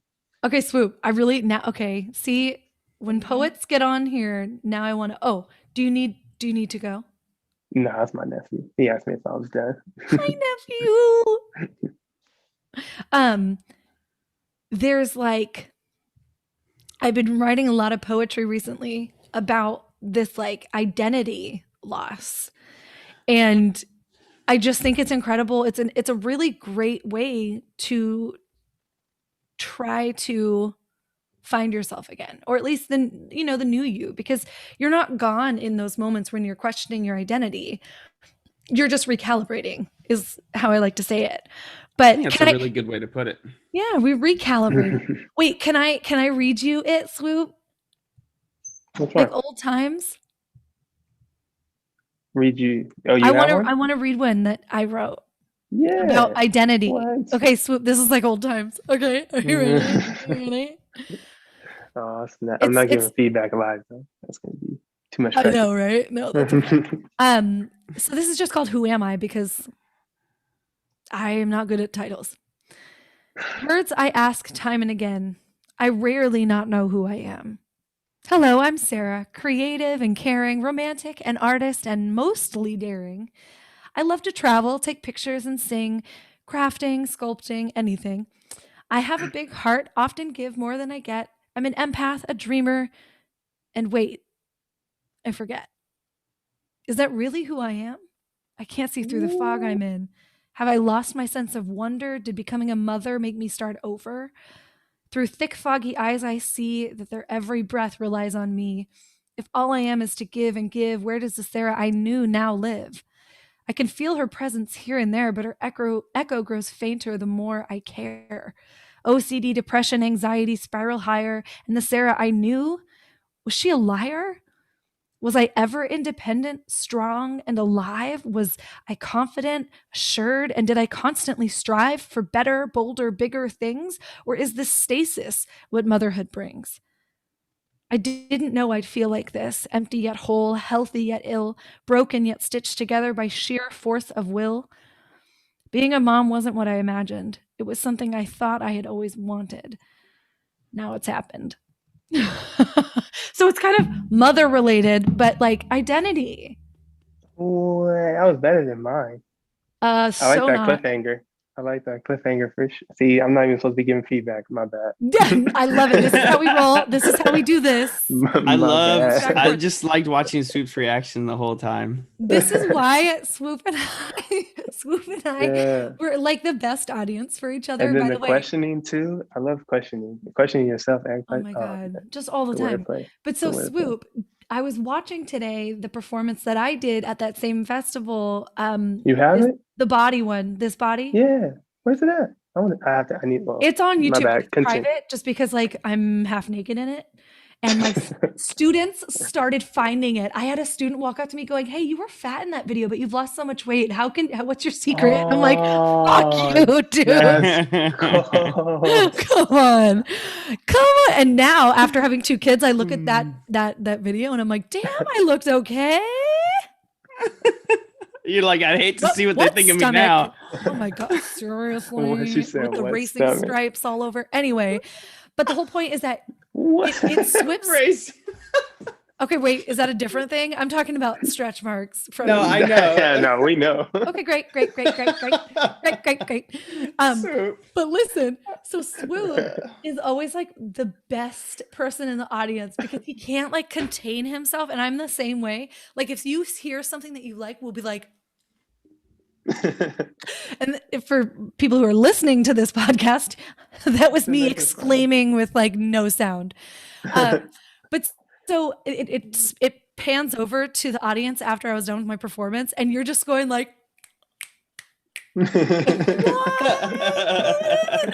like my favorite thing. He's so like, I could see Swoop doing that 100% too. It's because you both are so animated. About the snaps oh too. my God, seriously. So are you still, now that you're done with your, at least for now, done with your PhD, are you wanting to go back into it? Is performance still something on your radar? What are your kind of future goals now? You've been through a lot. You had to kind of quit your PhD because the seizures got out of control. Mm-hmm. But what are, where are your dreams? Where are your passions right now? And that's been the new journey, the new soul search. But I feel like I really needed it. Like how you said, I went from the BA to the MA with no break. My whole life has been like that. So I've been One hustling thing and after the other. surviving, one thing after another. And then at that point in my life, I just got overwhelmed by it. I Yeah. got overwhelmed, even when I didn't know I was overwhelmed. And then that's why I said, Nari was a God-given blessing because she helped me out with those things I didn't even know I was struggling with. Absolutely. So when it came down to like, you should probably get some help. This isn't normal anymore. When I was telling her the whole time, like, this is normal. Like what I'm going through, like this is normal as fuck. And and then we see our therapists and they're like, no, you need help, honey. And that's okay. yeah. And then Everybody everybody that needs I help. talked, and that's the cool part because everybody I talked to, they were like, you need a break. You should probably stop working. You need to slow down. And the whole time, my whole life, I'm like, no, I shouldn't. It's 110% all the time. And I run off hard work. That's why I need goals. So when I don't have nothing to goal to strive for, it's really bad for me. Well, So then that's why they're all everyone's telling me so to stop. different. I got so upset. Everyone's different. You feed off of the 110%. You're like, listen, I need to go. Mm-hmm. And when you stop, it's not the best for you. And then you came from, very tumultuous backgrounds where you didn't have money or, didn't have money or stability. And then you finally get to a point where you're on your own and everything you're doing is working. I got a scholarship after a scholarship. Then I was living on my own. I bought my own car. Like everything I did was all on my own from my work ethic. So it's like once I told me you can't work like this anymore, I had a whole identity crisis. Absolutely. Like who the fuck am I gonna be how am I gonna be successful if I can't work hard? Who am I gonna be if I can't work hard? Like I'm not Swoop if I can't work hard. And then that's literally what it came down to. Because like you want to keep going, but your brain is tired, bro. Your brain is telling you to slow down. And that is the double-edged sword right there, is that your body needs a break and your mind needs a break, but your personality thrives off of having a goal. I am the same exact way. It's like, oh my God, when I'm in the throes of it, I'm the most like mentally stable and I know who I am the most. However, I'm really stressed out. And so then when I try to take a break and stop, like having maternity leave for 6 months before going back to work, I'm like, first of all, it's not really a break. But also like I go crazy because I have no like long-term goal. I'm in stasis. I'm just here doing nothing every day. I mean, I'm not doing nothing. I'm raising 2 children, but still it feels like there's more to be done. We're doers. We want to get stuff done, and it's got to be for something that's related to passion or helping other people, XYZ. And that's why I think you would be a really good youth mentor. And then that's exactly where I've been going to. So I got out of the LSU thing, but I was a whole year in. I did a whole year, 2 semesters, going on to the second year, and during finals, I was grading papers, then I'm writing my new 6,000 word papers, because I got this Black Studies class and then this other, I forgot what the other class was because honestly I didn't want to take it. But it was the only one offered. Hey, that's fine. It's very limited courses at the top when you get to the PhD level. Right. Yeah. So it's like, no, you have to wait 2 semesters to take that other class. And I hate that. And it's like, fine, it's in rotation. Yeah. But, right.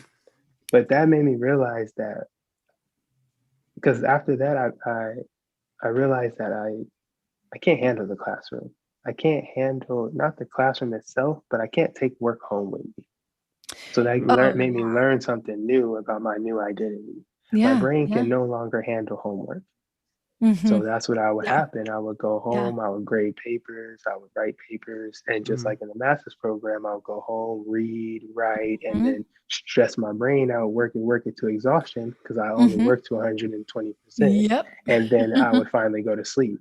So it caught up with me. Yeah.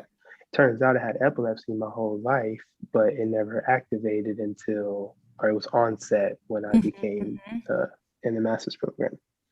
Yeah, because that's huge stress. I mean, that's like major. The constant stimulation and go keeps your epilepsy at bay. But then when you finally get time to be you in your own skin or sleep or whatever it may be, your brain relaxes and then says, I'm going to freak the fuck out now. Yeah. Yeah, you know, So, like and then that was the It's cool part because my epilepsy changed as well. So it used to only happen in my sleep. Then I started having them awake. Then it became not necessarily stress induced, but I could tell like around stressful events is when I would have one. Then yeah. they started happening when I was awake before they were only sleep. But ultimately, this just taught Ooh. me more about myself than how do I fulfill my purpose. And I'm Yeah. still asking asking myself these questions to this day. But I know I want to help people. I have to. Yeah. Uh, and I really want to be in some type of like maybe like counselor or how you say like You'd be mentor or so good at advisor that. position, because then I can kind of fulfill some of those roles and some of those passions I have, but then also not take it home with me. Absolutely. I I mean, think let's be not real, Swoop. taking work You home with might you take is it a home with you. See, and that's I the cool think those part are because I write daily. The only work that I never does writing help you? Like if you take it home and you write, is that like a medium for you? Like Well, no, because honestly, I haven't been writing since school, so I've just picked it back up. But good. honestly, my my therapist and my uncle were telling me this, like you can't take work home with you. And not Yeah. only like paperwork, but my uncle is a social worker. So he's Oh a my social very God. worker, cool. but he That's also the makes kind of like work that house visits. emotionally comes home with you. So he'll make home visits to make sure Wow. these kids are taken care of when they Wow. do return back home and stuff. And he likes his job. He likes helping the kids, but he's like, I can't take that home with me. Like I don't No. bring that back on and How sit on does the he couch do and think that about it. though? But it like because if you're not a personality, if you're a person who can easily compartmentalize like that and you can just leave it at home, I feel like Brody, you're kind of that person who you can leave at home if you choose to. Yeah. But how do you do that if you're not that person that like I mean the only work I ever did that I didn't bring home with me was serving tables because it didn't fucking matter. Like I if think somebody yelled at me you because have they to didn't find an get ranch, outlet. who fucking cares? They can't get ranch. Like I don't care. But with a as a teacher, if something bad happens during that day or a student, you know, misunderstood something or they got really upset in class, I bring that home with me and I keep thinking about it. Mhm. Like until Well, the cows come man. home. So Brody, uh, shine light on that. How do you do it? How do you compartmentalize? That's the thing for me. It's just a natural thing. it's just really simple for me, and I think that's probably just because I've gotten so used to it after so many years of working in healthcare. I'm sure there was a time I didn't, but I also think that for people, things I've seen really help people are finding ways to to really develop coping mechanisms for one. Mhm. Because then it's really easy for people to turn Yeah. that bringing work home with you turns into addiction and other sorts of things as well, Yeah. because you also want to suppress that, whether it's pain or memories or whatever it might be. Yeah. Like I could tell you just from like working in the field, like there's a lot of things I remember. Like I could tell you, like I remember every single face of every hand that I held while somebody died. I can tell you, I can't tell you how to get somewhere, but I can tell you every corner or building front that I did CPR on the street for somebody. Like, so there's things in there, and how I don't bring them home with me because you know what, in the end of the day, It's not I going to don't know. change it. You thinking I do. I feel like I've really accepted the fact that the past is the past, and whatever happened in that day happened that day. And when you're home, I used to be really bad about like if I forgot to fucking clock out for work, I would go home and be like, I'm a terrible employee. Oh my God, I'm so Oh sorry. that's yeah, that me. sounds like me. Like Yeah, I that's would me. go home and I'd It be like, happened the other day. fuck, I would drive all the way back to work, clock out, and then send an email to management, be like, I'm so sorry, I totally forgot to clock out. I think accountability is one of a big thing for me. I think Yeah. taking accountability from a young age for things that I fucked up on really taught Yeah, me how to not things home. Because I'm a lot I more think like that taught Sarah me than how I to thought. accept. But yeah, Hey, wait. I What does that I don't mean, know. Swoop? What is Oh that? yeah. Because I used to get caught like I've been told, I'm an emotional person or things of that nature. But we all know you're the crier. But Oh for yeah. sure, what he just said, like that's not me. Like if that, when I have a bad day at work, it's like, oh dang, like not that I've been working too hard, but it's like I've been overthinking. I had like two Yes. realizations. My brain Yes. is like tired of overthinking. What am I gonna do about tomorrow? And then I have to. I get like, oh, what am I gonna eat? Has to be delicious. Then I go home. I usually smoke some weed. I Yep. watch like some TV that's hilarious. I was watching the Dave Chappelle show yesterday, and this man just said, I can remember all the places where somebody passed away and where I helped somebody not pass away. And then Yeah. you see that on the daily. Like I would be doing that routine every day. I Oh would my be God. addicted to cartoons, weed, and whatever the hell I Oh, just said, yeah. and good food. Well, you know I what? could I never, also bro. just try not to take things too serious because, like, I think just when you start to see people in their most vulnerable states, and you see people, I was talking to somebody about this today, and it's funny. It's really not funny. I think I say it's funny a lot because it's a coping thing for me. Um, but you talk to people in their most vulnerable times, especially when they're dying, because what else do they have? I mean, they don't have to Yeah. live a life of lie or uncertainty anymore. They can be as real as possible because they know it's the end, right? And so you hear what people have to Yeah, say, and that you're just made like, me so okay, sad. I'm sorry. He's like It's just literally going into his sweatshirt right now. The sweater is like halfway up his face. turtleneck. Listen, okay. So the really, I guess the point I can just drive home so I don't depress anybody is that it's Too late. like these things happen in life, but they happen. They're just and they're just things. And learning to find ways, whether it's laughter, whether it's journaling or writing poetry, it's doing Writing. performances, finding something that allows you a daily outlet to Mhm. accept the things that have happened in that day and put them behind you is probably the most Yeah, important an thing you can outlet. do, because if That's you right. don't, it's People things tell are me just going to haunt you hobbies. and haunt you and haunt you. But I think the issue though too is that you have to take action on these things. Like if you don't take action and actually try different things that allow you to find that outlet or to see if that outlet works, it's like talk is talk, but do you actually Brody, like do you have a act on it? hobby? Me? Yeah. Exercise. I don't know. Hiking. I can never ask him questions. Like people ask me Coffee. questions and I can never answer them right away. I feel like I have tons of What? hobbies. Like I like working out. Mm-hmm. Because I he's feel like, insane. yeah, I know. I don't know. I'm just kidding. Like, I don't know. My Working out hobbies feels are good like after. working out, video games, making a cup of coffee, talking to my wife, like just about like random stupid shit. I love exploring the future. I am every single day. I'm always stuck in like some new, like, oh my God, you know what? We're going to travel the world. Yes, he has a Let's fantasy. do it. Like I I have think a new that's fantasy every day. crucial. I think that's crucial is having like an imagination where instead of when you find Just yourself because going I know into a that one negative, day life ends and I'd want to I'd rather be right. somebody that says I Well, tried But for something versus people like me and maybe Swoop, you have to like retrain your brain to not go to all the negative things and instead kind of go to like, well, let me try and replace this like negative what if spiral that I've just got into with a what if I won $1 million? What would I do with that? And it like changes, the emotions happening in my body, at least to kind of connect to the moment. But I think mindfulness too, doing meditation and yoga, big one, really big one. There's just one thing. Yeah. And that's one of the new challenges that I was going to do this next coming up was meditation. Cause I've never really, I've tried it, but I want to do it for 30 days straight. And then okay, let's do that together. It becomes a habit after because I need somebody, Yeah. and I need somebody to hold me accountable as well.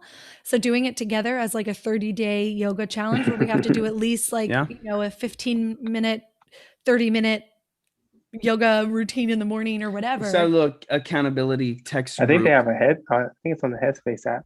You can add a friend and then you're like, oh, have you done your 15-minute mindfulness? I have Headspace. Yeah, I think I will say, I want to say one thing though to what Sarah said about like trying to find the optimistic side and not be negative and things. Listen, like this is just us, and this is just my thought, that you can be negative all you want in the day, and the only people that are going to listen to you are going to be the people you don't really want to listen to you. I tell that to my sister all the time. Like I don't know. If you say negative things, you draw negative people. Like, right. And it's like what you said earlier, Swoop, like if you want to achieve more in the world and you want to be the best version of yourself, then you need to find, you need like create a board, right? Like what are those boards called? Fucking aspiration board, whatever they're called. Idea board. Idea board, inspiration board, you know, and then whatever that is that you want to be or the life that you want to live. And that inspiration board can change every month, but find people that match the inspirations. And because once you start complaining about that, the people that you want to match are not going to be the people that are going to listen to you complain. They're going to ask you, and then what? The people that are going to listen to you complain and be negative are the people that are not on this board.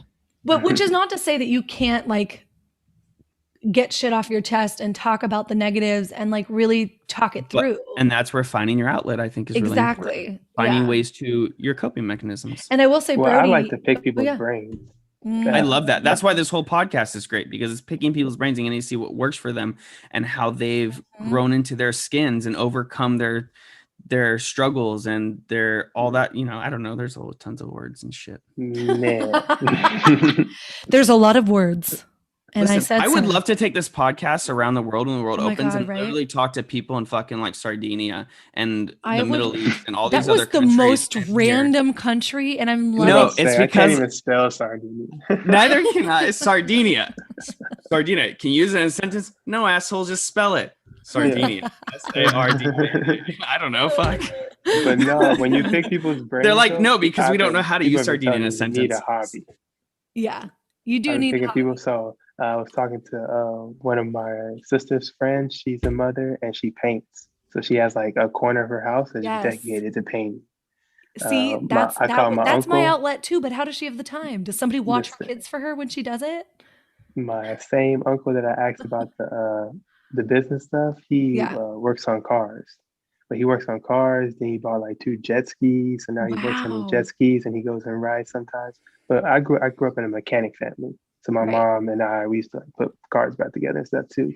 But then I got older now and I asked them. So I'm like, why do you still do this? Like, you're almost 50. Like, stop taking cars apart? 50's not old. I'm doing it for fun. And then he told me, he was like, he said, I like the feeling of fixing something. What did he say?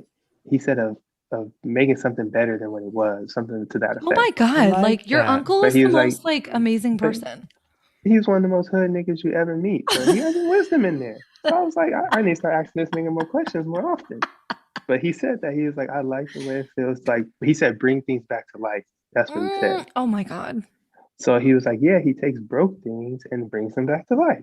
And I was like, this man over here, I need to ask this nigga more questions. But then that was really inspiring because I was like, what is my hobby?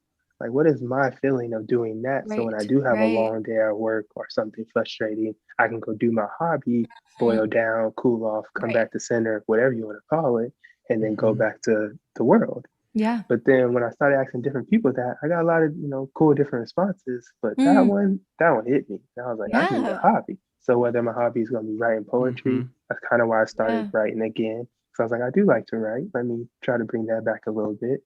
But I'm not in those super tumultuous places that I used to be in. Now that I started healing myself. Yeah. So I don't have the ammo to write like I used to though.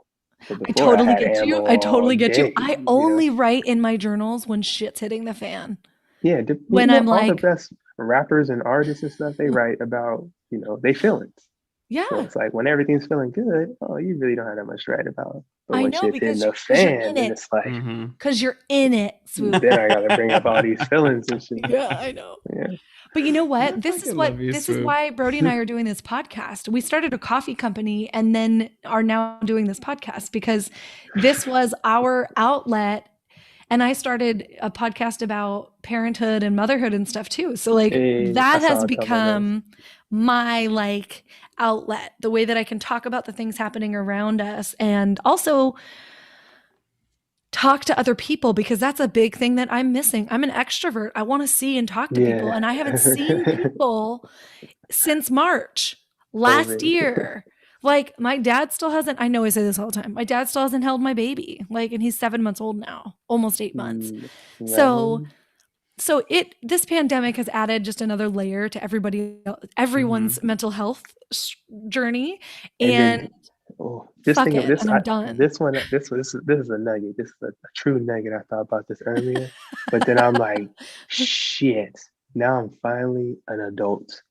I know what it's like to live through. Like, I know what happened when we went to World War II. Like, I remember back in the day when the stock market crashed, and I'm like, now I'm telling my kids like, I remember what happened back in my day. Yeah. Wait, when the coronavirus wiped out my job. Oh my God. Like, I have been thinking the same exact way. I'm like, well, at least this will make for a cool grandma story later where I'm like, oh, you kids have it so easy. I grew up when 9/11 happened, and then the Great Recession, and then a president run amok who apparently is untouchable, then a pandemic and global warming. Watch. So what did you do?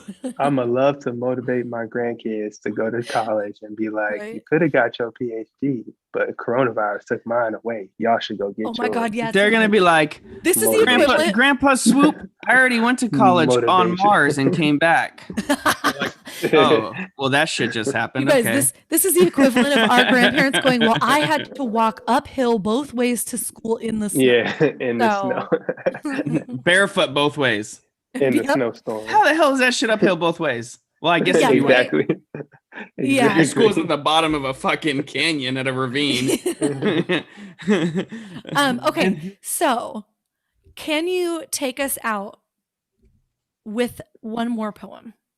Anything that you feel inspired to leave us with?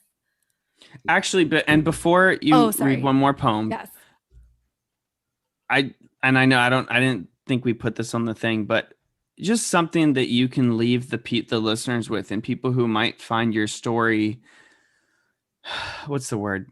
Similar, inspiring, or they feel like, holy shit, like I kind of have these same feelings. I'm feeling lost right now, and even though you haven't found your way again, I feel like I'm always trying to find my way. And I think that's kind of like the cool part about life, is that when you kind of find happiness in finding your way, I think it's just, you can really do anything in life at that point. Mm-hmm. But what would you say to people, Swoop?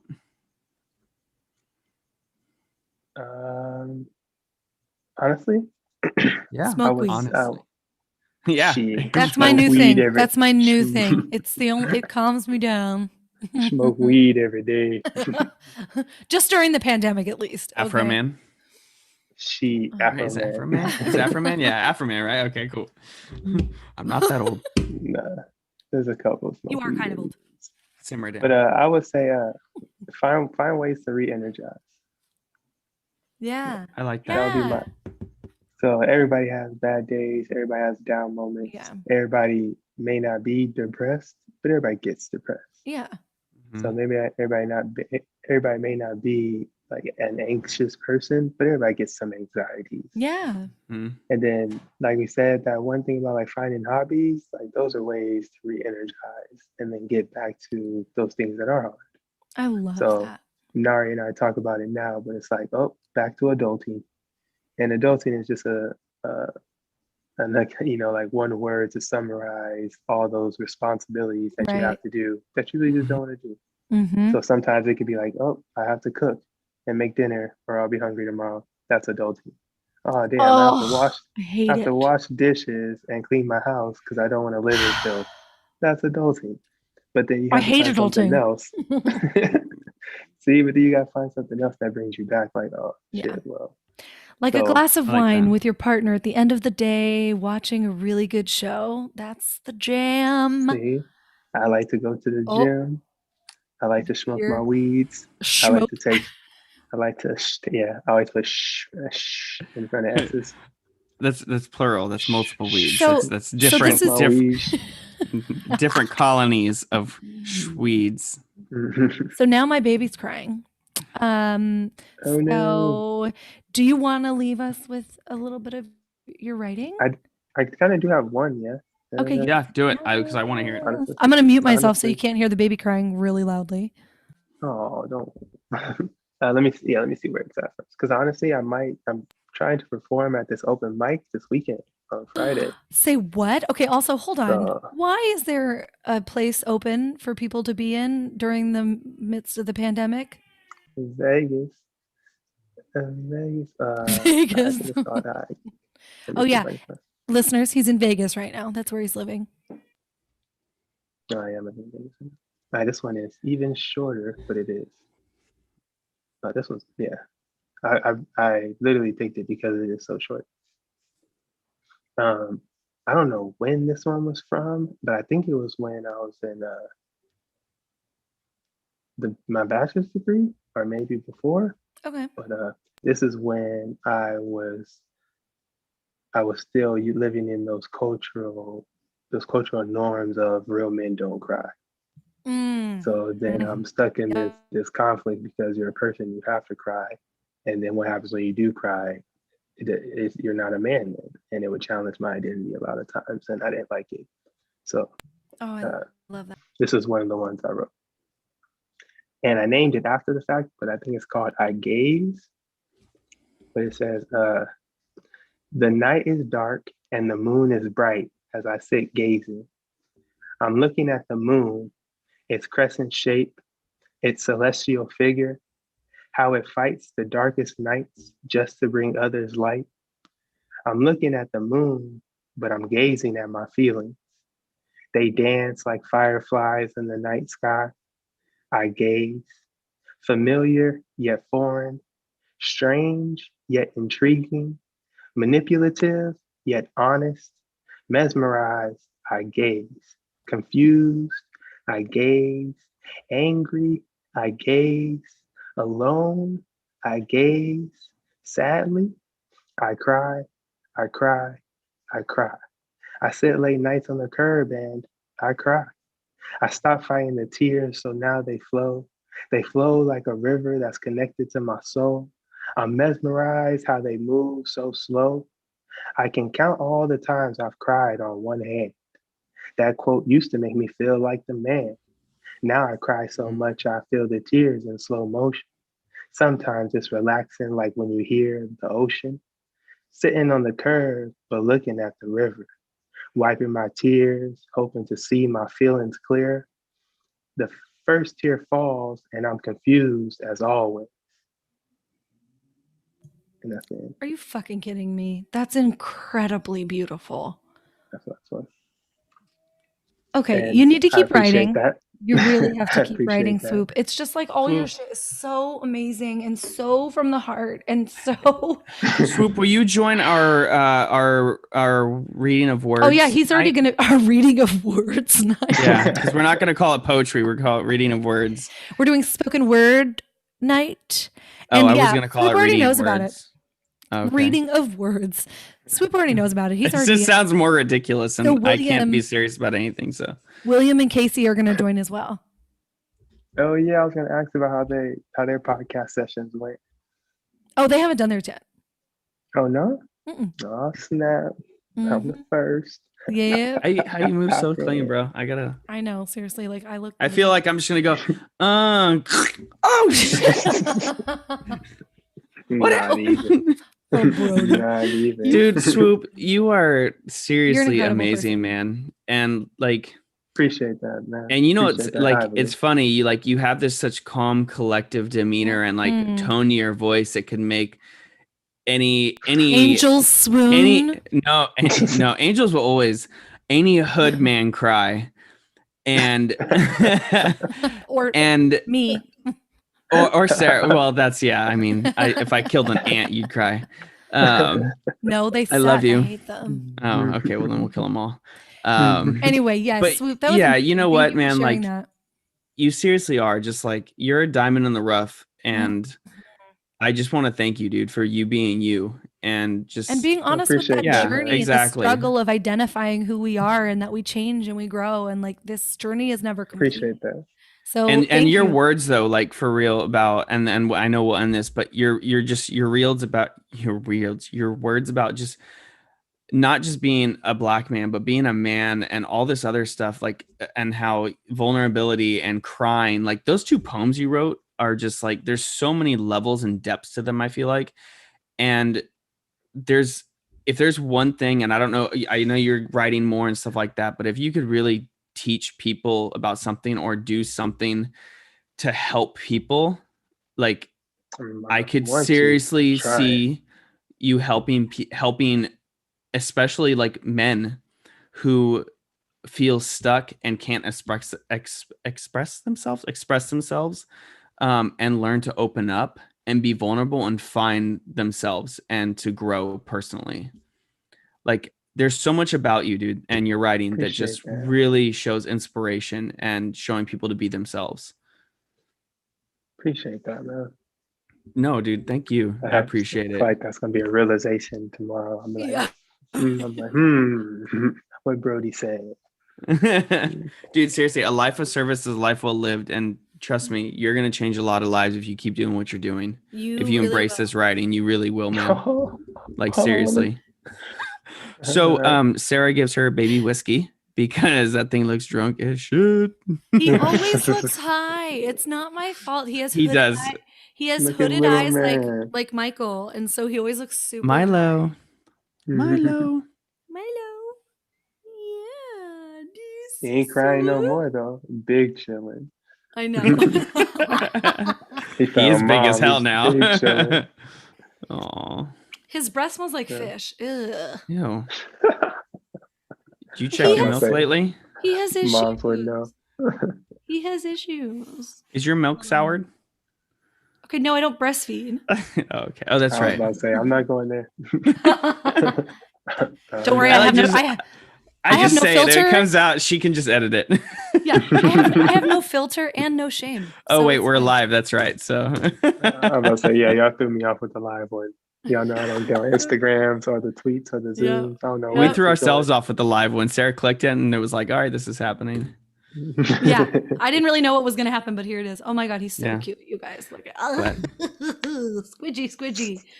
Okay, anyway. We'll leave it at that. Swoop, I love you so much and I miss you to death. And I'm so glad that we've gotten to reconnect, and stay tuned for when we get to see Swoop again during the spoken word poetry night.